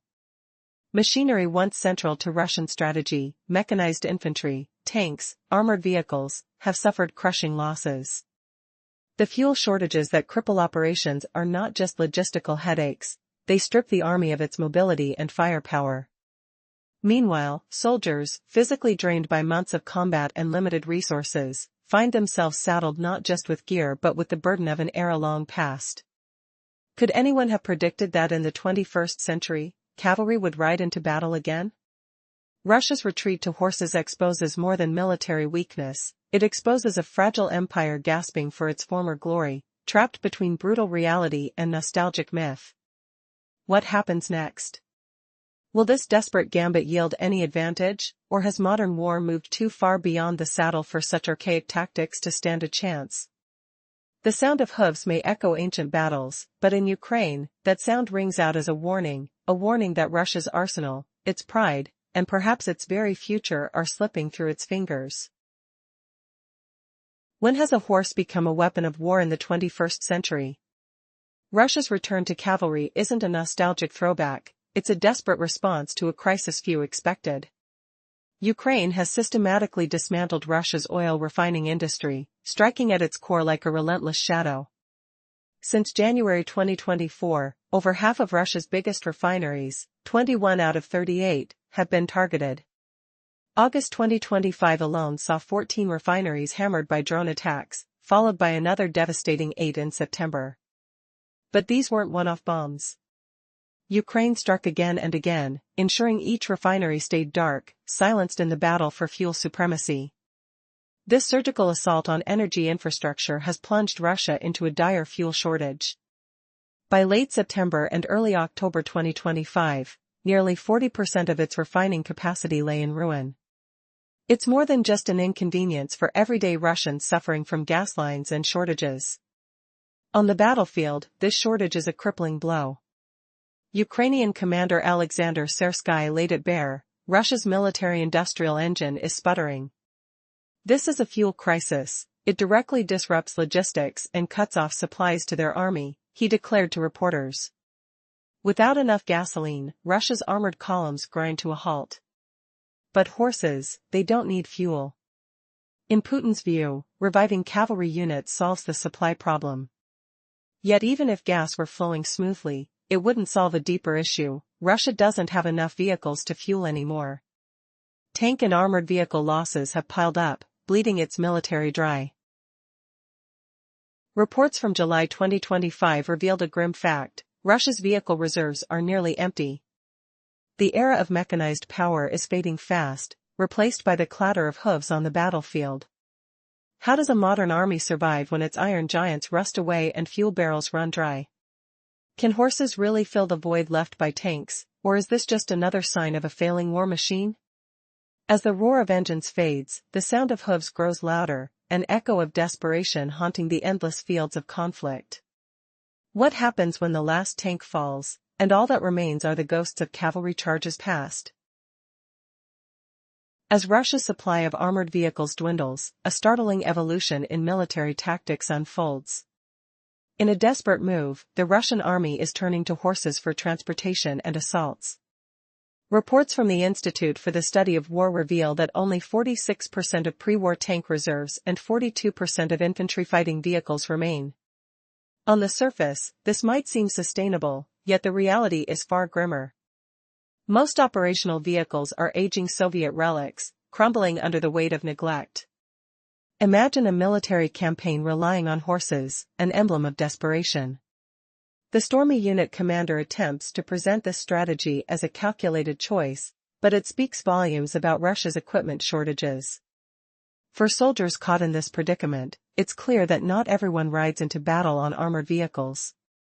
Those left behind find themselves mounting horses, vulnerable and exposed. The situation worsens with reports of dwindling military effectiveness. Short on heavier vehicles, Russian forces have pivoted to smaller infantry units of 3 or 4 soldiers, attempting to infiltrate deeper into Ukrainian defenses. This tactic intensifies the strain on troops who are forced to march long distances, all while lugging their limited gear to evade relentless drone surveillance. Exhaustion sets in quickly, leaving those brave enough to breach the defenses with little energy to mount a fight once caught. As these soldiers bear the weight of dwindling supplies and mounting despair, the question lingers: how much longer can this broken strategy sustain itself? The dire conditions on the front lines suggest an inevitable reckoning for those who mistakenly believed the campaign would end swiftly in their favor. By 2025, the reality could be bleak. A systematic depletion of usable armor may leave Russia with nothing but rusting scraps of its once formidable arsenal. Will this desperate grasp at the past lead to unforeseen consequences, or will the horsebound soldiers represent the last flicker of resilience in a failing campaign? The intricate narrative of this military struggle continues to unfold, with every misstep revealing deeper fractures within Russia's war machine. Armored beasts once roared across the Ukrainian front lines under Vladimir Putin's command. Massive tank fleets and IFVs stormed forward in a bid to crush defenses. Yet Ukraine pushed back fiercely. The tide turned as attrition devoured Russia's iron might, leaving desperate scrapes for any rusting relic. Satellite images of the 111th Central Tank Reserve Base in Kostroma reveal the grim truth. Rotting Soviet-era IFVs litter the grounds. Hulls without turrets whisper tales of neglect. The cold bite of winter has corroded metal deep. Engines hum no more, instead, silence echoes where motors once roared. What if I told you Russia's elite stockpiles are now glorified junkyards? Putin's grand gamble with tanks has backfired spectacularly. He flooded Ukraine with armor, believing quantity would drown resistance. But Ukraine's warriors struck back hard. Losses mounted. Now, Russia scrambles to revive decaying machines from neglected storage. Heavy activity buzzes at the base. Workers toil amid the stench of rust and decay. Sweat drips on warped plating. Touch the corroded frames, feel the fretwork fragility. Dirt and grime coat every surface. Old IFVs emerge from shadows. Some dispatchable, others mere skeletons. Cannibalization rules. Dozens stripped bare. Parts yanked from the deceased to revive the living. For every IFV shipped to battle, 2 or 3 sacrificed. Stockpiles crumble faster. How arrogant could Putin be? He sold prime Soviet gear for easy cash before invading. Arrogance blinded him to Ukraine's steel resolve. Now, illusion shatters. Reserves down to 41 to 42% of pre-war levels. The Institute for the Study of War warns, total depletion by year's end 2025. What's next? Scavenging like vultures on carrion. Desperation breeds madness. Beyond tanks, even medical units rot in Crimea. Seaside neglect festers. Security slumbers, negligence reigns. Here, too, exposure ravages equipment. Parts gather dust and mold. Horses now carry the load? Yes, where machines fail. Fuel crisis pinches hard. Logistics choke on empty tanks. Small foot units slog through muck, burdened by gear. Drones hum overhead, a constant buzz of doom. Marching tires flesh, exhaustion steals strength. Horses thunder hoofbeats on sodden earth. Odors of sweat and manure mix with gun oil. Tornado touch the saddle's rough hide. Vulnerability crawls under skin. And then, the cavalry's cruel fate. A Ukrainian drone zeroes in. Whirring propellers slice sky. Panic surges in the rider's veins. His horse whinnies in terror. Desperation incarnate. Russian pride humiliated in seconds. No defense for flesh against tech. Kremlin spins it symbolic. But its folly masked as tactic. Payback looms as weapons dissolve. Alleged unstoppables erased from maps. Ukraine's fury erases them all. Subscriber for deeper dives into this warped theater. But hold on, what if the rotting relics hold a dark secret? Could these cannibalized IFVs conceal a hidden sabotage? Unthinkable treachery from within Russia itself? As the base empties, whispers of traitors surface. Was a mechanic slipping faulty parts? Engines designed to fail mid-charge. The shock, Putin's own men undermining from shadows. Fueling the fall faster. Worse twists await. Georgia, wait. No twist here yet. Wait, the shocking revelation? It's not rust devouring tanks, it's Putin's paranoia frosting the mechanics cruelly. A purge could turn armor against allies. In this shuddering finale, unexpected betrayal eclipses battle losses. Who will survive the turncoat storm?